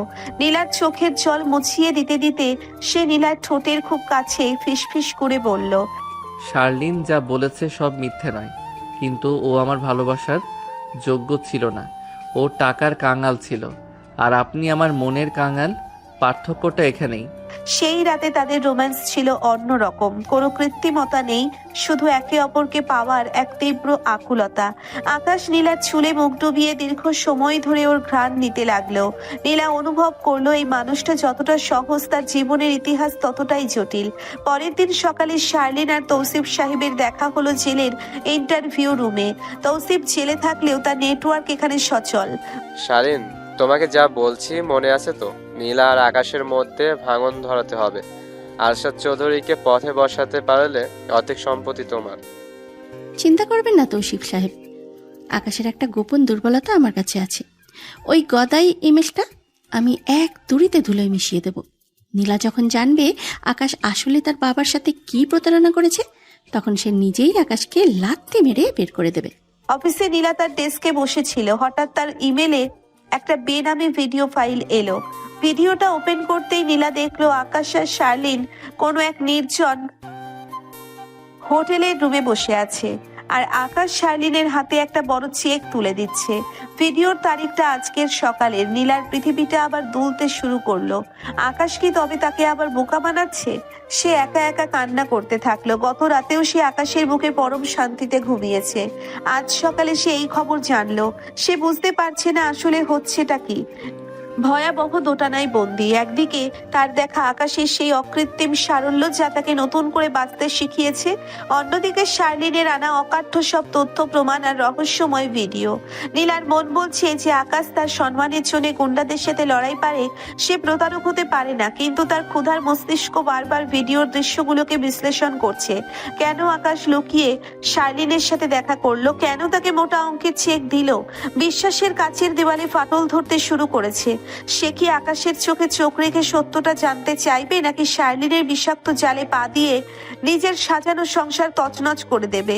তা ভেবেই নীলা শিউরে উঠেছে। এক গভীর অস্থিরতা তার চারপাশকে গ্রাস করে নিচ্ছে। ভিডিওটি দেখার পর নীলার ভেতরেই সেই দাপুটি আর জেদি নীলা আবার জেগে উঠছে। তার মনে হচ্ছে আকাশ তাকে তার সরলতা দেখিয়ে আসলে বোকা বানিয়েছে। সে তখন রেগে মেগে ভেতরে ঢুকলো। ড্রয়িং রুমে আকাশ ঢুকতেই হাতের ফুলদানিটা সজোরে মেঝেতে আছাড় দিয়ে বলল, পকেটমার প্রতারক, তোমার সাহস তো কম নয় আকাশ। আমার বাবার টাকা নিয়ে তুমি ওই বাজারের মেয়ের সাথে ফুর্তি করছো? আকাশ চমকে গিয়ে লাফ দিয়ে সোফার উপর ওঠে। ওরে বাবারে ম্যাম, আপনি কি আবার কোনো অ্যাকশন মুভি দেখা শুরু করছেন? এই দামি ফুলদানিটা ভাঙলেন কেন? ওটার টাকা দিয়া তো আমার গ্রামের 10টা ফ্যামিলির 1 মাসের বাজার হইয়া যাইতো। নাটক বন্ধ করো। এই দেখো ভিডিও। আজ সকালে তুমি শার্লিনের সাথে কি করেছিলে? কেন তাকে চেক দিয়েছো? ম্যাম, নীলা, সব কথা তো সব সময় বলা যায় না। সময় আসুক, আপনি নিজেই বুঝবেন। নীলা আকাশের কলার চেপে ধরে। সময় আসবে না, এখনই আমার চোখের সামনে থেকে দূর হও। আজ থেকে তুমি আবার এই বাড়ির চাকর। ডিরেক্টরের কেবিন ভুলে যাও। যাও গিয়ে ঘর মোছো। আকাশ খুব কষ্ট হলো, আকাশের খুব কষ্ট হলো। সে ভেবেছিল নীলা হয়তো তাকে একটু বিশ্বাস করবে, অন্তত একবার প্রশ্ন করবে, কিন্তু নীলা আবার সেই আগের অহংকারী রূপে ফিরে গেছে। আকাশ দীর্ঘশ্বাস ফেলে মনে মনে বলল, মানুষের বিশ্বাস এত ঠুনকো কেন নীলামণি? তবু আকাশ কিছু বলল না। সে মাথা নিচু করে ঘর মোছার বালতি নিয়ে এলো। দুপুরবেলা নীলা তার রুমে ল্যাপটপে কাজ করছিল। প্রচন্ড গরমে সে এসি ছেড়ে বসে আছে। হঠাৎ দেখলো আকাশ দরজায় নক না করেই ভেতরে ঢুকলো, তার হাতে এক গ্লাস শরবত। নীলা চোখ রাঙিয়ে ওঠালো। তোমাকে ঘরে ঢুকতে বলেছে কে? শরবত নিয়ে বের হও।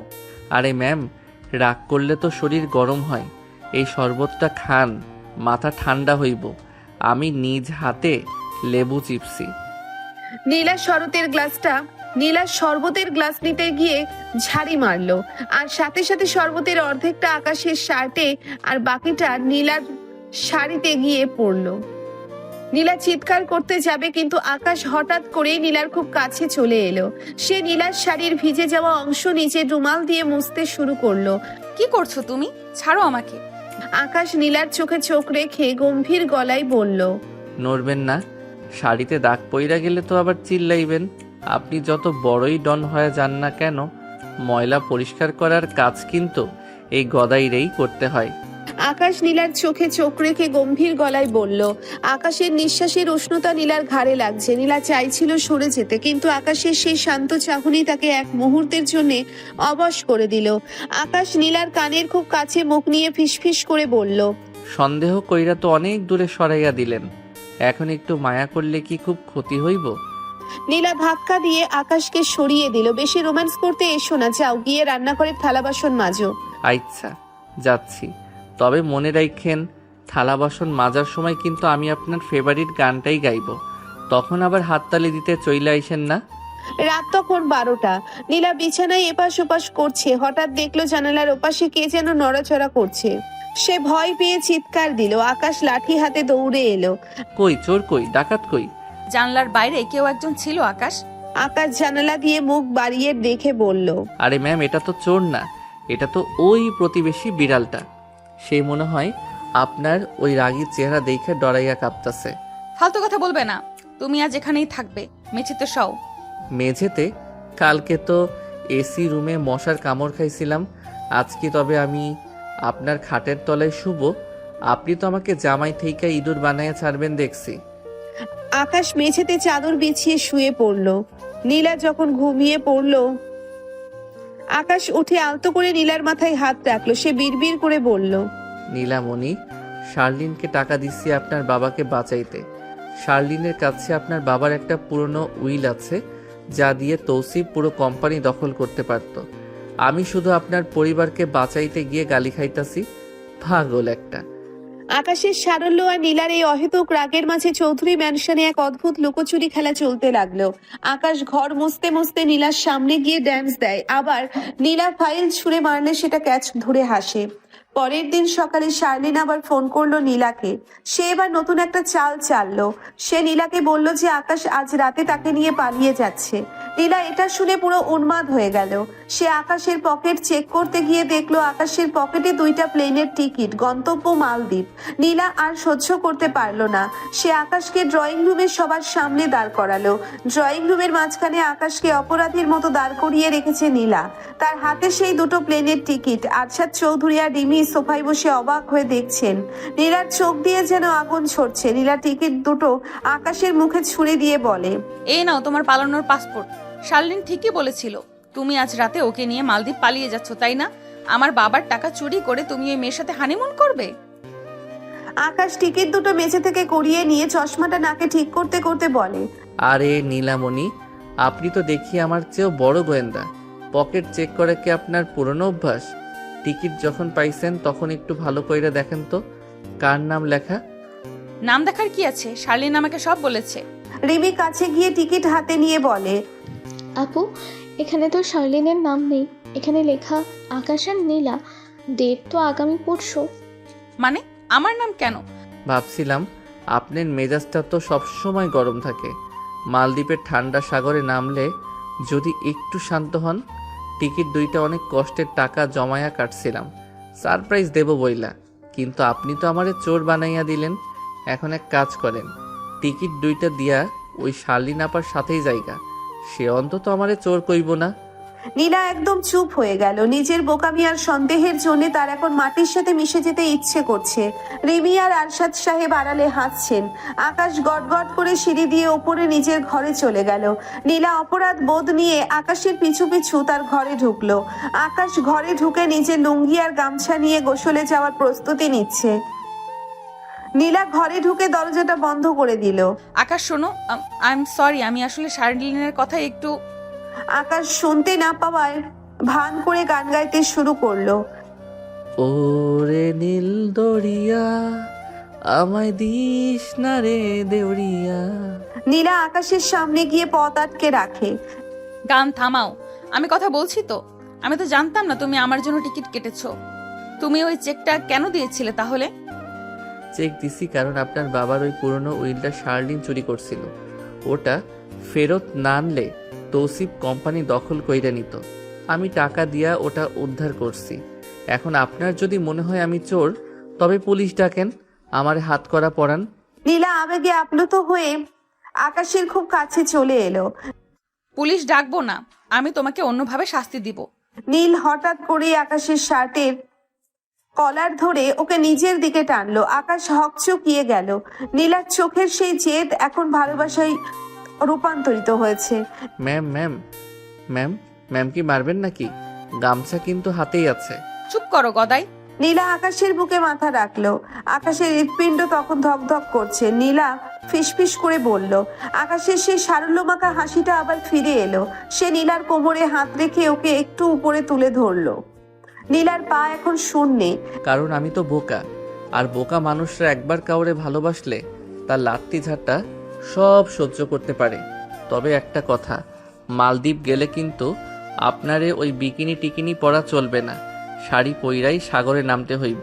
নীলা হাসতে হাসতে আকাশের ঘাড়ে একটা মৃদু কামড় দিয়ে বলল, ফাজিল, সাগরে কেউ শাড়ি পরে নামে? রাত হয়েছে। আকাশ ভাবলো আজ হয়তো নীলা তাকে খাটে শোয়ার অনুমতি দেবে। সে সেন্ট মেখে চুলে জেল দিয়ে পরিপাটি হয়ে বিছানায় বসলো। নীলা বাথরুম থেকে নাইট ক্রিম মেখে বেরোলো। নীলামণি, আজকে তবে মেঝের চাদরটা আলমারিতে রাইখা দেব? আমার পিঠ কিন্তু খুব ব্যথা করতেছে। আচ্ছা ঠিক আছে, আজ খাটে শও, তবে একটা শর্ত আছে। কি শর্ত? চাঁদ ধইরা আনতে হইব? না, তুমি সারা রাত আমাকে ওই রূপকথার গল্প শোনাবে যা তুমি তোমার ছোট বাচ্চাদের শোনাও, আর সাথে আমার মাথা টিপে দিতে হবে।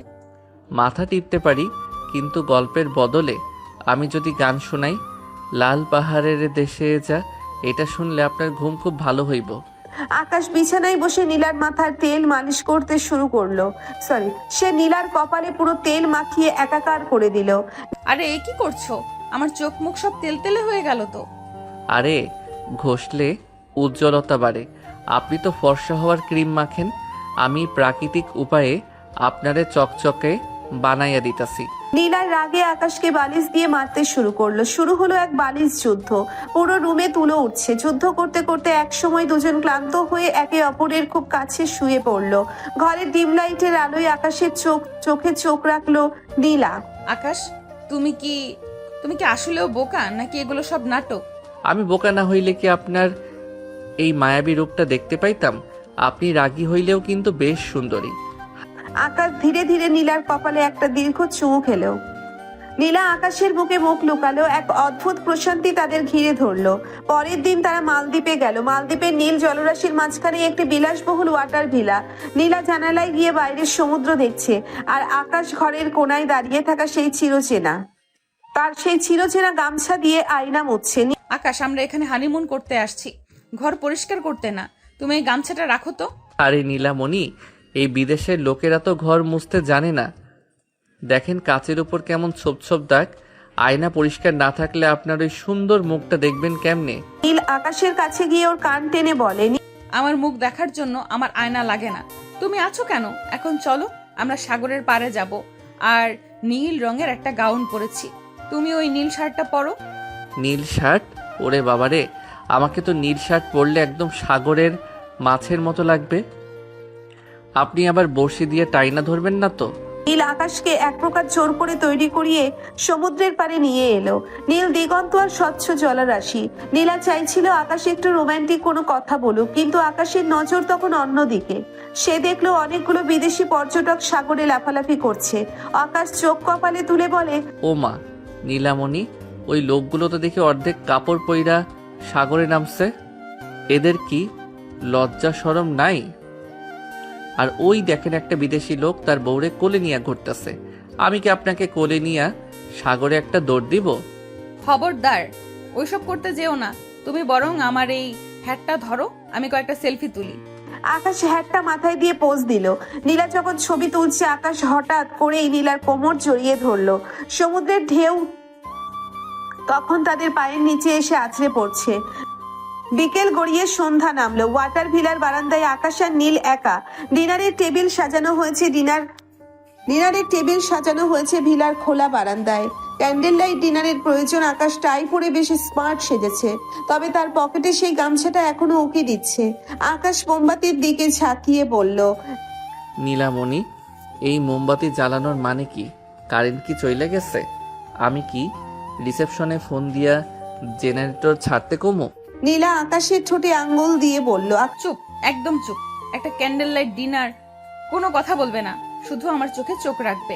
আকাশ চুপ হয়ে গেল। নীলার কাজল কালো চোখের দিকে তাকাতেই তার হৃদস্পন্দন বেড়ে গেল। সাগরের গর্জনার হালকা বাতাসের শব্দ ছাড়া আর কিছু শোনা যাচ্ছে না। নীল আকাশের হাতটা টেবিলের উপর ধরল। নীলা, মাঝে মাঝে মনে হয় আমি একটা স্বপ্ন দেখছি।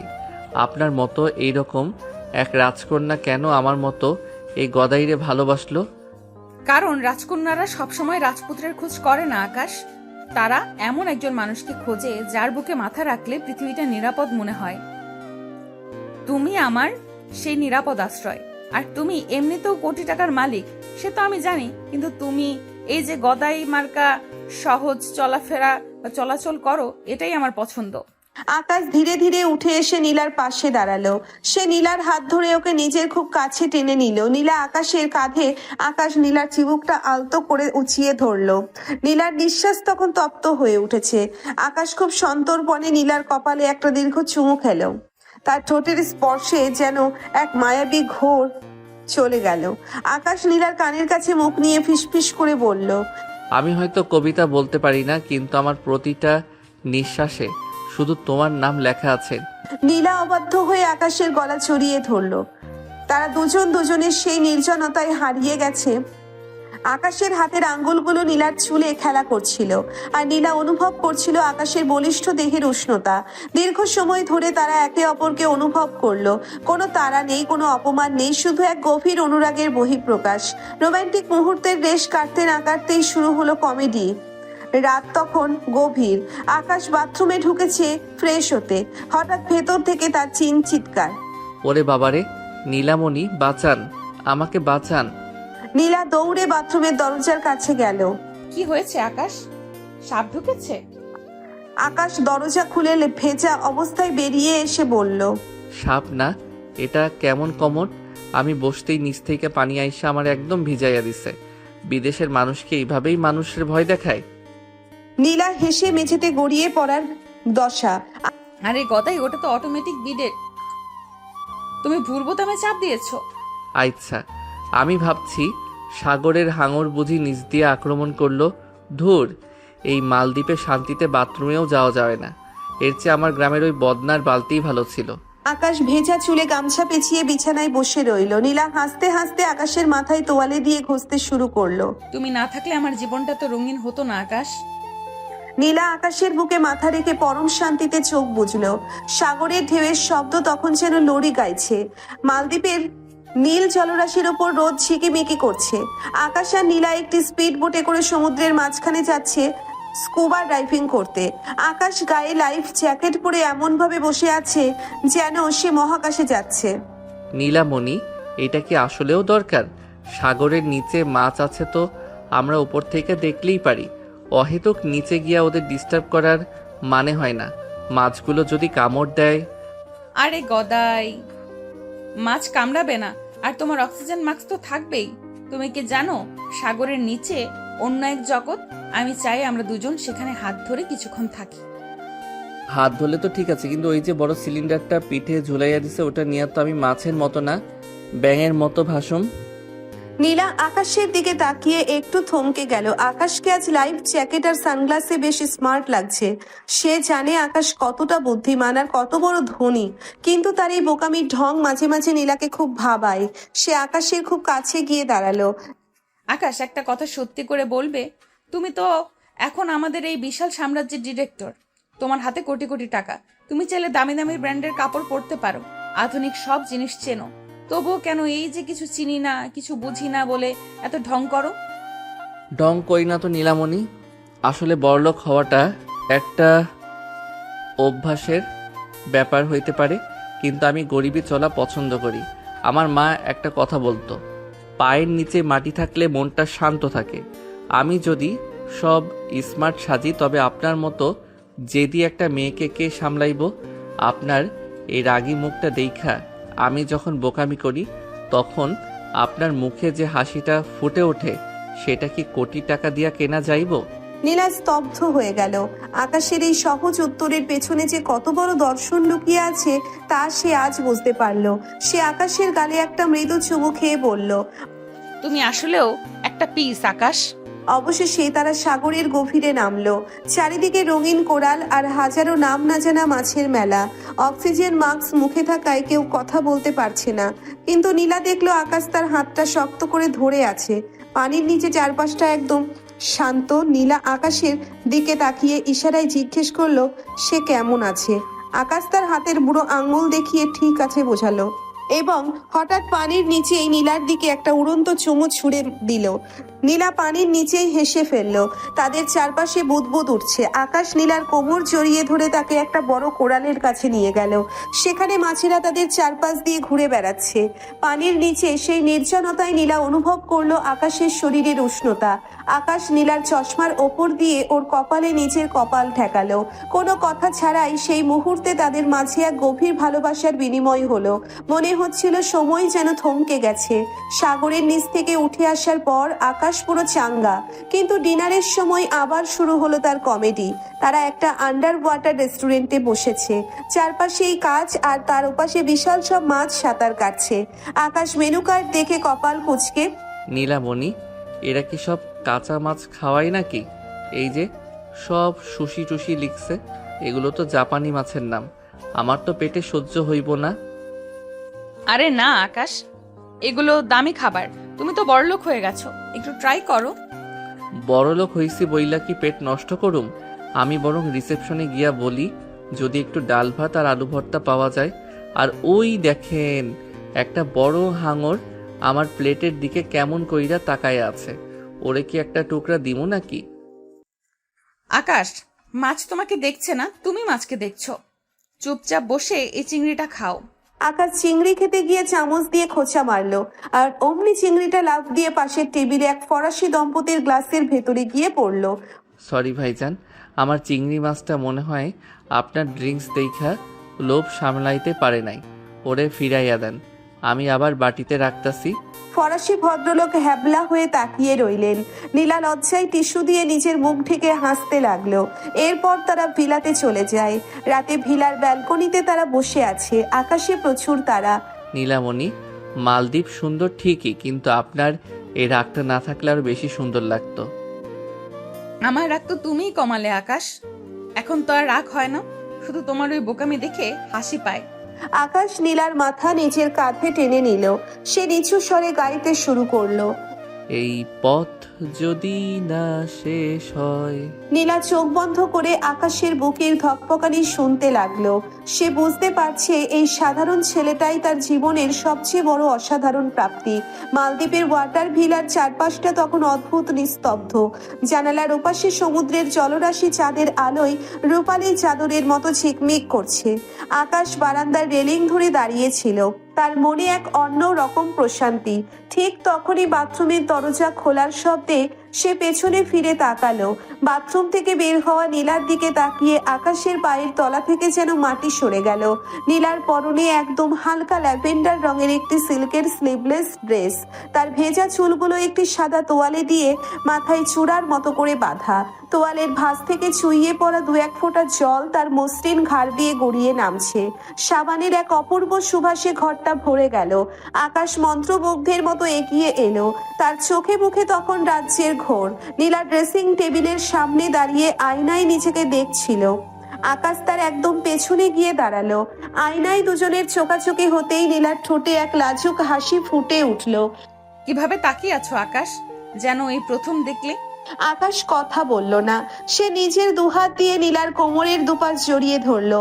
আকাশের হাতের উষ্ণতা নীলার পাতলা সিল্কের পোশাক ভেদ করে শরীরে শিহরণ জাগিয়ে তুলল। সে নীলার কাঁধে নিজের চিবুক রাখলো। আকাশ খুব সন্তর্পণে নীলার মাথার তোয়ালেটা খুলে ফেললো। সাথে সাথে তার পিঠময় ছড়িয়ে পড়লো ঘন কালো ভেজা চুলের রাশি।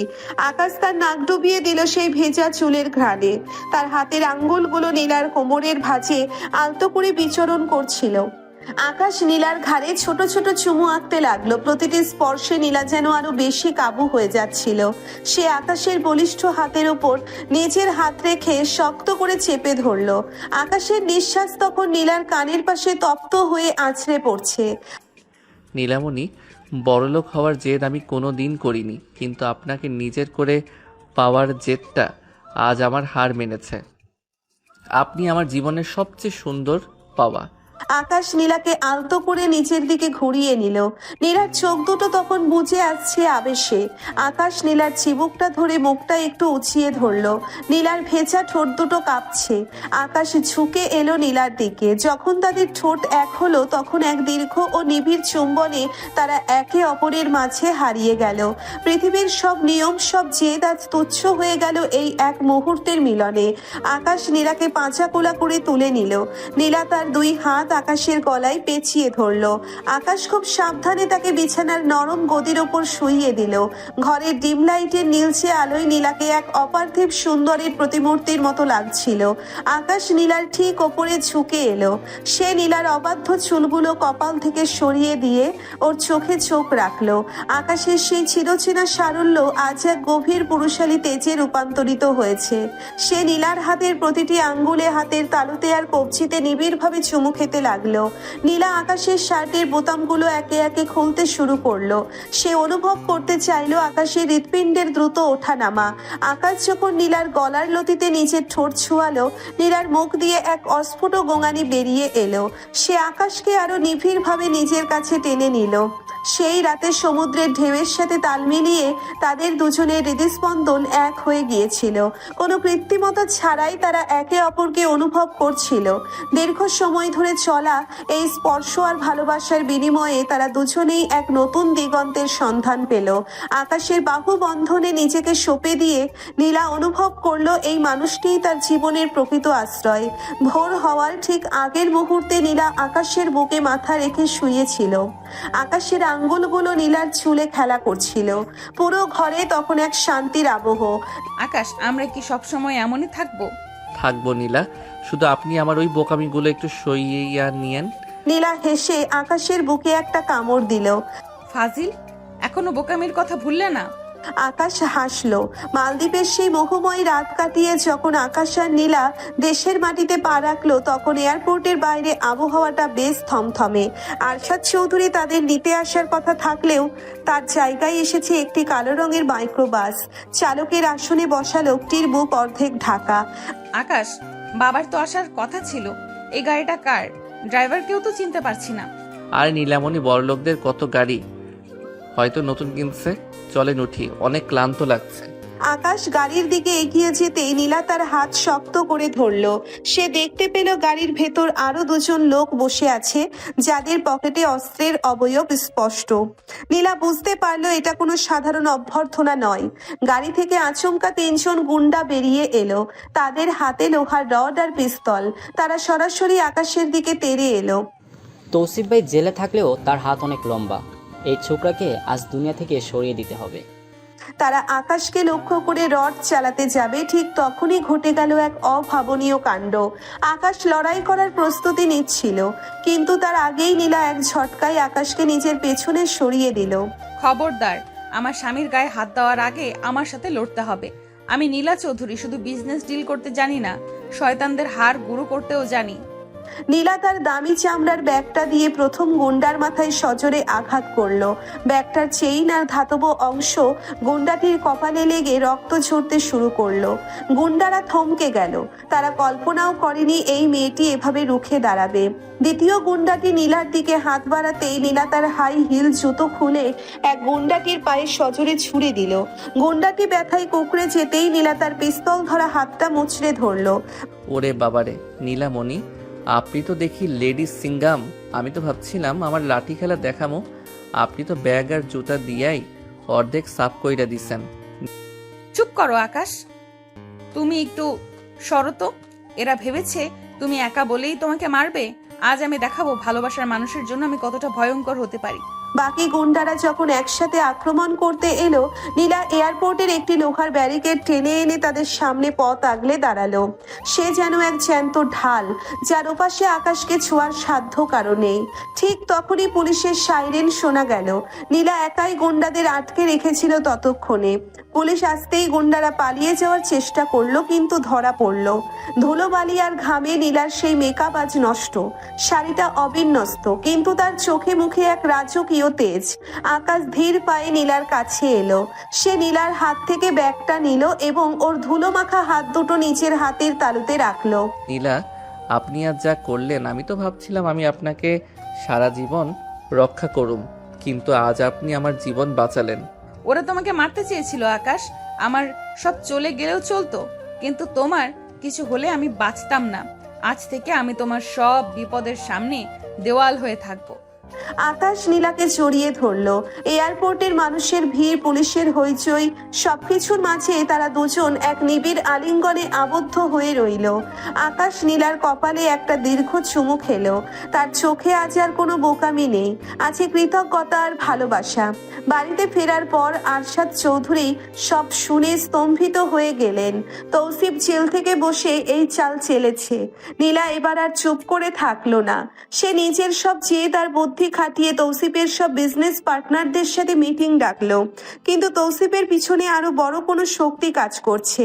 আসলে অফিসেরই এক বিশ্বস্ত লোক নীলার সব পরিকল্পনা তৌসিফের কাছে পৌঁছে দিচ্ছে। আকাশ এটা টের পেলেও নীলাকে কিছু বলছে না। সে চাইছিল নীলা নিজেই যেন এটার বিহিত করে।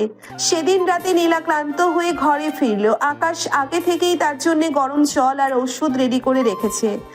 নীলামণি, আজ তো অনেক যুদ্ধ করলেন, এবার একটু এই পা টিপে দেওয়ার অনুমতিটা দেবেন কি? আমি কিন্তু ভালো মালিশ করতে জানি। নীলা হেসে আকাশের কোলে মাথা রাখলো। তুমি আমার সব ক্লান্তি দূর করার ওষুধ আকাশ। সারাদিনের ক্লান্তিতে কিছুক্ষণ পরই তারা ঘুমিয়ে পড়ল। সকালবেলা আকাশ ঘুম থেকে উঠে দেখলো নীলা বিছানায় নেই। সে সাধারণত দেরিতে ওঠে, কিন্তু আজ সূর্য ওঠার আগেই নীলা হাওয়া। আকাশ ভাবলো, নীলামণি কি তবে আবার রাগের মাথায় কোনো মিশনে গেল? আকাশ নিচে নেমে রান্নাঘরের সামনে যেতেই তার চোখ কপালে উঠল। পুরো রান্নাঘরে আটা, ময়দা আর ডিমের খোসায় ভরে আছে, আর তার মাঝখানে দাঁড়িয়ে নীলা। হাতে একটা খুন্তি, গালে আটার গুঁড়ো লেগে আছে, আর চুলগুলো এলোমেলো। ওরে বাবারে, ম্যাম, রান্নাঘরে কি বোমা ফাটছে নাকি কোনো যুদ্ধের প্রস্তুতি চলতেছে? বেশি কথা বলবে না আকাশ, আজ আমার ছুটি। আমি ঠিক করেছি আজ তোমাকে আমি নিজের হাতে রান্না করে খাওয়াবো। তুমি সব সময় আমাকে রান্না জানো না বলে খেপাও না। আজ দেখো নীলা চৌধুরীর হাতের জাদু। জাদু নাকি বিষাদ সেটা তো চিন্তার বিষয়। আচ্ছা ম্যাম, প্যান্টার ভেতর থেকে ওই যে কালো ধোঁয়া বের হচ্ছে, ওটা কি আপনার রান্নার কোনো স্পেশাল ফ্লেভার? নীলা হুড়মুড় করে প্যান্ট সামলাতে গিয়ে পা পিছলে পড়ে যেতে নিলেই আকাশ সীতার উপর স্ল্যাব দিয়ে গিয়ে ওকে ধরে ফেললো। নীলা আকাশের বুকে আছড়ে পড়লো। দুজনের নাকে মুখে এখন আটার সাদা গুঁড়ো। রান্নাঘরে সেই বিশৃঙ্খলার মাঝে তারা দুজন একে অপরের চোখের দিকে তাকিয়ে রইল। আকাশের মুখে একটা দুষ্টুমি ভরা হাসি। সে নীলার গাল থেকে আটার গুঁড়ো মুছতে গিয়ে নিজের আঙ্গুল দিয়ে একটু আদর করে ঘষলো। রান্না করা কি এতই সহজ নীলামণি? এর চেয়ে অফিসে গিয়া ফাইল সই করা অনেক ভালো। চলেন এই আটা মাখা অবস্থায় একটা রোমান্টিক ড্যান্স দেই। ও মাই গড, আমার প্যানকেক! ছাড়ো আকাশ, কেউ দেখে ফেলবে। আর দেখো তো, আমার পুরো রান্নাটাই পণ্ড হয়ে গেল। পশু হয় নাই না, পণ্ড হয় নাই। চলেন আমরা দুজনে মিলে রান্না করি। স্বামী স্ত্রী মিলে রান্না করলে নাকি খাবারের স্বাদ বাড়ে। আকাশ একটা অ্যাপ্রন পরে নিল। সে নীলার ঠিক পেছনে দাঁড়িয়ে ওর হাত দুটো ধরলো। একসাথে তারা সবজি কাটতে শুরু করলো। আকাশ নীলার কানের কাছে মুখ নিয়ে বলল, এই যে টমেটোটা দেখছেন, এটা আপনার ওই রাগী গালের মতো লাল, আর এই কাঁচামরিচটা আপনার মেজাজের মতো ঝাল। তাই? তাহলে এই শশাটা কার মতো? এইটা আমার মতো, একদম ঠান্ডা আর সতেজ। আকাশ নীলার ঘাড়ের কাছে নিচের নাক ঘষতে লাগলো। নীলা সুরসুরি পেয়ে খিলখিল করে হেসে উঠল। সে পেছনের দিকে হেলে আকাশের কাঁধে মাথা রাখলো। রান্নাঘরের গরমের মাঝেও এক হিমশীতল রোম্যান্স তাদের ঘিরে ধরলো। আকাশ হঠাৎ করে এক টুকরো শশা নীলার মুখে পুরে দিল। আকাশ, তুমি আসলেও একটা পাগল, কিন্তু এই পাগলামিটাই আমার সবচেয়ে বেশি ভালো লাগে। রাতে বাগান বাড়ির ছাদে ডিনারের আয়োজন করা হয়েছে। নীলা একটা লাল শাড়ি পরেছে, আর আকাশ তার সেই গরিবী স্টাইল ছেড়ে আজ একটা সাদা পাঞ্জাবি পরেছে। তাকে দেখতে আজ একদম রাজপুত্রের মতো লাগছে। আজ আপনাকে লাল শাড়িতে একদম টকটকে মরিচের মতো লাগতেছে। দেখে আমার জিভে জল আসতেছে। খেয়ে ফেলি। থামো, সবসময় কি খাওয়ার কথাই ভাববে? আজ চাঁদটা দেখেছো কত সুন্দর? চাঁদ দেখে কি হইব, আমার পাশে তো আস্ত একটা চাঁদই বসে আছে। তবে এই চাঁদের মেজাজটা যদি একটু কম থাকতো তাইলে কপালে একটা চুমু দিতাম। নীলা নিজেই আকাশের খুব কাছে চলে এলো। সে আকাশের পাঞ্জাবির কলারটা ধরে ওকে নিজের দিকে টেনে আনলো। ট্যাক্স নিতে বুঝি এখন অনুমতি লাগবে? দাও না। আকাশ আর দেরি করলো না। সে নীলার কোমর জড়িয়ে ধরে ওকে নিজের বুকে মিশিয়ে নিল। খোলা আকাশের নিচে তারার আলোয় তারা এক দীর্ঘ এবং গভীর চুম্বনে হারিয়ে গেল। কিছুক্ষণ পর আকাশ নীলাকে পাঁচা কোলা করে কোলে তুলে নিল। রান্নাঘরে তো অনেক ধস্তাধস্তি হয়েছে, এবার না হয় শোবার ঘরে গিয়ে একটু শান্তিতে জিরানো যাক। তুমি পারো আকাশ, এই গদাই মার্কা কথা কি কোনোদিন কমবে না? আকাশ হাসতে হাসতে নীলাকে নিয়ে ঘরের দিকে রওনা দিল। সিঁড়ি দিয়ে ওঠার সময় সে নীলার কানে কানে বলল, গদাইগিরি তো আমার আসল শক্তি নীলামণি, এইটার ফাঁদেই তো আপনি পা দিছেন। তারা রুমে চলে যায়। এরপর দুজনেই দুজনকে আদর করে ঘুমিয়ে পড়ে। 6 মাস পর বাইরে মুষলধারে বৃষ্টি হচ্ছে। জানালার কাছে বৃষ্টির ফোঁটাগুলো আছড়ে পড়ার শব্দ হচ্ছে ছন্দময় গানের মতো। ঘরের ভেতর হালকা নীল আলো জ্বলছে। নীলা জানালার পাশে দাঁড়িয়ে বৃষ্টি দেখছিল। আজ তার শরীরটা কেমন জানি একটু ম্যাজ ম্যাজ করছে, মাথাটাও হালকা ঘুরছে। আকাশ ঘরে ঢুকে দেখলো নীলা জানালার গ্রিল ধরে দাঁড়িয়ে আছে। সে পেছন থেকে গিয়ে নীলার কাঁধের উপর দুহাত রাখলো। নীলামণি, বৃষ্টির দিকে তাকায়া কি ভাবছেন? আমি কি আপনার লাইফে এই বৃষ্টির মতো হুট কইরা আসছিলাম? না আকাশ, তুমি বৃষ্টির মতো আসোনি। তুমি এসেছিলে রোদের মতো, যা আমার জীবনের সব অন্ধকার আর জেদকে তাড়িয়ে দিয়েছে। কিন্তু আজ না, আমার খুব অদ্ভুত লাগছে। অদ্ভুত মানে? আবার কি ঝগড়া করতে মন চাইতেছে? আমি কিন্তু এখন WWE লড়তে পারুম না, অনেক টায়ার্ড। না গদাই, আমার বারবার বমি বমি লাগছে, আর তোমার গায়ের গন্ধটা আজ খুব মিষ্টি লাগছে। আকাশ নীলার কপালে হাত দিয়ে দেখলো কোনো জ্বর নেই। সে নীলার মুখটা 2 হাতের তালুতে নিয়ে একটু ওপরে তুললো। নীলার চোখে আজ অন্য রকম এক মায়া। আকাশ নীলার কপালে পরম মমতায় একটা দীর্ঘ চুমু খেলো। শরীরে জ্বালা পোড়া নাই, কিন্তু আপনার এই চোখ দুইটা তো বলতেছে অন্য কথা। আপনি কি সারপ্রাইজ দেওয়ার ট্রেনিং নিতেছেন? আকাশ নীলাকে এক ঝটকায় পাচা কোলা করে কোলে তুলে নিল। নীলা হকচকিয়ে গিয়ে আকাশের গলা জড়িয়ে ধরলো। আকাশ ওকে বিছানায় শুইয়ে দিয়ে নিজেও পাশে বসলো। সে নীলার হাতটা নিজের ঠোঁটের কাছে নিয়ে আলতো করে কামড় দিল। লাগছে তো, তুমি সবসময় এমন করো কেন? ভালো না বাসলে কি আর কামড়ানো যায়? শুনেন নীলামণি, আপনি রাগী হন আর যাই হন, এই গদাই কলিজাটা কিন্তু আপনার কাছে বন্দি। আকাশ নীলার খুব কাছে এসে ওর ঘাড়ের কাছে নিজের মুখ নিয়ে এলো। নীলা চোখ বন্ধ করে সেই উষ্ণতা অনুভব করলো। আকাশ আজ কোনো বোকামি করলো না, বরং এক নিবিড় আকুলতায় নীলাকে নিজের দুই বাহুর মাঝে পিষে ফেললো। দীর্ঘ সময় ধরে তারা একে অপরকে অনুভব করলো। বৃষ্টির রাতে তাদের ভালোবাসা যেন এক পূর্ণতা পেল। পরদিন সকালে নীলার শরীর আরো খারাপ হলো। আকাশ আর দেরি না করে ডাক্তার ডাকলো। আরশাদ চৌধুরী আর রিমি উৎকণ্ঠায় দরজার বাইরে দাঁড়িয়ে। ডাক্তার ঘর থেকে বেরিয়ে হাসি মুখে আকাশের দিকে তাকালেন। অভিনন্দন মিস্টার আকাশ, আপনি বাবা হতে চলেছেন। নীলা মা হওয়ার পথে। পুরো বাড়িতে যেন ঈদের আনন্দ নেমে এলো। আকাশ কয়েক মুহূর্ত স্তব্ধ হয়ে দাঁড়িয়ে রইল। সে দৌড়ে নীলার ঘরে ঢুকলো। নীলা বিছানায় হেলান দিয়ে বসে আছে, তার চোখে জল। আকাশ নীলার পাশে বসে ওর হাত দুটো নিজের কপালে ঠেকিয়ে দেয়। নীলামণি, এইটা কি সত্যি? আমি বাবা হচ্ছি? আমার ঘরে একটা ছোট নীলা আসবে? নীলা আকাশের হাতটা নিজের পেটের ওপর রেখে, হ্যাঁ আকাশ, ছোট একটা গদাই আসবে যে তোমার মতোই সহজ সরল হবে। আমি চাই সে তোমার মতোই বড় মনের মানুষ হোক। গদাই হইলে তো হইছেই, আমি তারে ছোটবেলা থেকেই লুঙ্গি পরা আর লাঠি খেলা শিখামো। আর আপনার মতো যদি একটু জেদ পাই তবে তো আমাদের এই বাড়িটা কুরুক্ষেত্র হইয়া যাইব। কিছুক্ষণ পর থেকেই আকাশের নতুন রূপ শুরু হলো। সে এখন নীলাকে বিছানা থেকে এক পাও নামতে দিচ্ছে না। আকাশ হাতে এক বাটি ফল নিয়ে ঘরে ঢোকে। ম্যাম, খবরদার, পা নামাবেন না। এখন থেকে আপনি হইছেন ভিআইপি প্যাসেঞ্জার। এই ফলগুলা সব খাইতে হইব। আরে আকাশ, আমি তো জাস্ট প্রেগনেন্ট, অসুস্থ না তো। আমি একটু হাঁটাহাঁটি করি। একদম না। আমি আপনার জন্য একটা হুইল চেয়ার অর্ডার দিছি, আর এখন থেকে আমি আপনার সব কাজ করুম। এমনকি আপনার মেকআপও আমি করাইয়া দিব। তুমি মেকআপ করাবে? আমার চেহারা কি তুমি সং বানাতে চাও? আরে না, আমি তো আর্ট করুম। আর্ট লাইনার দিয়া আপনার চোখের পাশে একটা ছোট প্রজাপতি আঁকা দিব। নীলা হেসেই খুন। সে বুঝতে পারলো জীবনের এই নতুন মোড়ে আকাশ তাকে রানীর মতো আগলে রাখবে। আকাশ নীলার পেটে মুখ ঠেকিয়ে ফিস ফিস করে বলল, শোন রে ছোট গদাই, তাড়াতাড়ি আয়। তোর আম্মারে অনেক কষ্ট দিছি আমি, তুই আইসা ওনার সব দুঃখ মিটাইয়া দিস। নীলা আকাশের চুলে হাত বুলিয়ে দিতে দিতে ভাবলো, সত্যিই আল্লাহ তাকে একটা হীরা উপহার দিয়েছেন। এরপর কেটে যায় বেশ কমাস। নীলার প্রেগনেন্সির এখন 6 মাস চলছে। এই কয়েক মাসে আকাশের জীবন একদম ওলট পালট হয়ে গেছে। সে এখন অফিসের ডিরেক্টর কম নীলার সর্বক্ষণিক সেবক বেশি। নীলার মেজাজ এখন সেই পুরনো রাগী মুডের চেয়েও ভয়ঙ্কর। এই হাঁটছে তো এই কাটছে।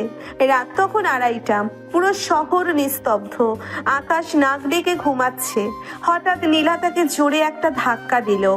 আকাশ, এই আকাশ ওঠো। আমার এখনই কাঁচা আমার ভ্যানিলা আইসক্রিম খেতে ইচ্ছে করছে। কি হয়েছে নীলামণি? কাঁচা আম তো গাছে থাকে, আর আইসক্রিম তো দোকানে। এখন রাত 2:30 বাজে। আমি কি জাদুর চেরা কইসা এগুলো আনবো? তুমি আমাকে আর ভালোবাসো না। আমার পেটের বাচ্চাটা আম খেতে চাচ্ছে আর তুমি ঘুমাচ্ছ। ঠিক আছে, আমি একাই যাচ্ছি বাজারে। আরে আরে, কি করে এসব? আপনি বসুন, আমি যাচ্ছি। আইসক্রিম আর আম নিয়ে তবে আমি ঘরে ফিরবো, না হলে আমি গদাই না। আকাশ লুঙ্গি আর পাঞ্জাবি পরেই একটা বড় টর্চ হাতে নিয়ে বেরিয়ে পড়লো। এই মাঝরাতে আইসক্রিম পাওয়া মানে আকাশের চাঁদ হাতে পাওয়া। সে এলাকার এক দোকানের ঝাঁপ পেটাতে শুরু করলো। দোকানদার ভাবলো ডাকাত পড়েছে। অনেক কষ্টে ডাবল দাম দিয়ে আইসক্রিম জোগাড় করলো সে। কিন্তু কাঁচা আম কোথায় পাবে? এই অসময়ে আম পাওয়া অসম্ভব। আকাশ শেষমেশ তার শ্বশুর বাড়ির বাগানের সেই পুরনো আম গাছে উঠে পড়লো। অন্ধকারে আম পাড়তে গিয়ে সে মৌমাছির চাকে টোকা দিয়ে বসলো। সকালবেলা আকাশ যখন ঘরে ফিরলো, তার একটা চোখ ফুলে ঢোল। হাতে এক পলিথিন আইসক্রিম আর দুটো ছোট ছোট কচি আম। নীলা আকাশের অবস্থা দেখে হেসেই খুন। এ কি আকাশ, তোমার চোখের একই অবস্থা কেন? মৌমাছি কি তোমাকে আইসক্রিম মনে করে কামড়েছে? সবই আপনার আর আপনার ওই ছোট গদাই লীলা খেলা। আইসক্রিম খান ম্যাম, আর আম দিয়া দাঁত টক করেন। এই গদাইয়ের চোখের 12টা বাজলেও আপনার মুখে হাসি ফুটছে, এইটাই বড় কথা। নীলা আবেগপ্রবণ হয়ে আকাশের ফোলা চোখে একটা চুমু খেলো। আকাশের সব কষ্ট এক নিমেষে ধুয়ে গেল। সময় গড়াতে লাগলো। অবশেষে সেই কাঙ্ক্ষিত দিনটি এলো। নীলা হসপিটালের বেডে শুয়ে ব্যথায় কাতরাচ্ছে। আকাশ বাইরে পায়চারি করছে আর সামনে ঘামছে। আরশাদ চৌধুরী আর রিমি ওকে শান্ত করার চেষ্টা করছেন। আব্বা, নীলা কি ঠিক থাকবে তো? ও তো খুব জেদি। ব্যথার সাথে কি ও পারবে? আমি কি ভেতরে যাব? আমি গিয়ে ওর হাতটা ধরি। ঠিক তখনই ওটি থেকে এক নবজাতকের কান্নার শব্দ ভেসে এলো। নার্স বেরিয়ে এসে আকাশের কোলে একটা তোলতোলে ছোট শিশুকে তুলে দিলেন। অভিনন্দন, আপনার কোল আলো করে রাজপুত্র এসেছে। আকাশের চোখে আনন্দ অশ্রু। সে বাচ্চার কপালে হাত দিয়ে দেখলো তার হুবহু প্রতিচ্ছবি। সে দৌড়ে নীলার কাছে গেল। নীলা খুব ক্লান্ত, কিন্তু তার চোখে তখন বিজয়ী হওয়ার আনন্দ। আকাশ নীলার কপালে মাথা ঠেকিয়ে দেয়। নীলামণি আমাদের গদায় আসছে। একদম আপনার মতো নাক হইছে ওর। না আকাশ, ওর চোখগুলো একদম তোমার মতো। আমি চাই ও যেন তোমার মতোই বিশাল হৃদয়ের অধিকারী হয়। 5 বছর পর চৌধুরী ম্যানশনের বিশাল বাগানে একটা ছোট ছেলে ফুটবল খেলছে। তার নাম নীল। নীল খেলছে আর তার বাবা আকাশ তার পেছনে ঘাম মুছে দৌড়াচ্ছে। নীলা বারান্দায় দাঁড়িয়ে হাতে কফি নিয়ে এই দৃশ্য দেখছে। জানো আকাশ, 5 বছর আগে আমি ভাবতেও পারিনি যে আমার জীবনটা এত সুন্দর হবে। আমি শুধু ক্যারিয়ার আর টাকা চিনতাম। আরে বেটা, তোর মার রাগ তো আমি চিনি। তুই গোল দে, আমি না হয় ডিফেন্স করি। আর আমি শুধু মাটি আর মানুষ চিনতাম। আমরা দুজন 2 মেরুর ছিলাম বলেই তো আমাদের পৃথিবীটা আজ এত রঙিন। তুমি কি এখনো সেই গরিবী চলা পছন্দ করো? অবশ্যই, কারণ বড় লোকেতে তো অহংকার থাকে আর গরিবী চালায় থাকে ভালোবাসা। এখন চলেন গিন্নি, নীলমণির জন্য পায়েস রান্না করা হয়েছে, সবাই মিলে খাই। নীলা নিচে নেমে এলো। সে আগের চেয়ে অনেক বেশি শান্ত এবং সুন্দরী হয়েছে। সে আকাশের পাশে এসে দাঁড়ালো। আকাশ নীলার কাঁধে হাত রাখলো। সূর্য ডুবছে দিগন্তে। আকাশের লালিমা ছড়িয়ে পড়েছে পুরো বাগানে। আকাশ, নীলা আর তাদের ছোট্ট সন্তান নীল 3 জনে মিলে বাড়ির ভিতরে ঢুকে গেল। গল্পটি এখানেই শেষ হলো। এক জেদি মেয়ের এবং এক সরল ছেলের অসাধারণ এক জয় দিয়ে। ভালোবাসা যেখানে থাকে সেখানে বোকামিও হয়ে ওঠে শিল্পের মতো সুন্দর।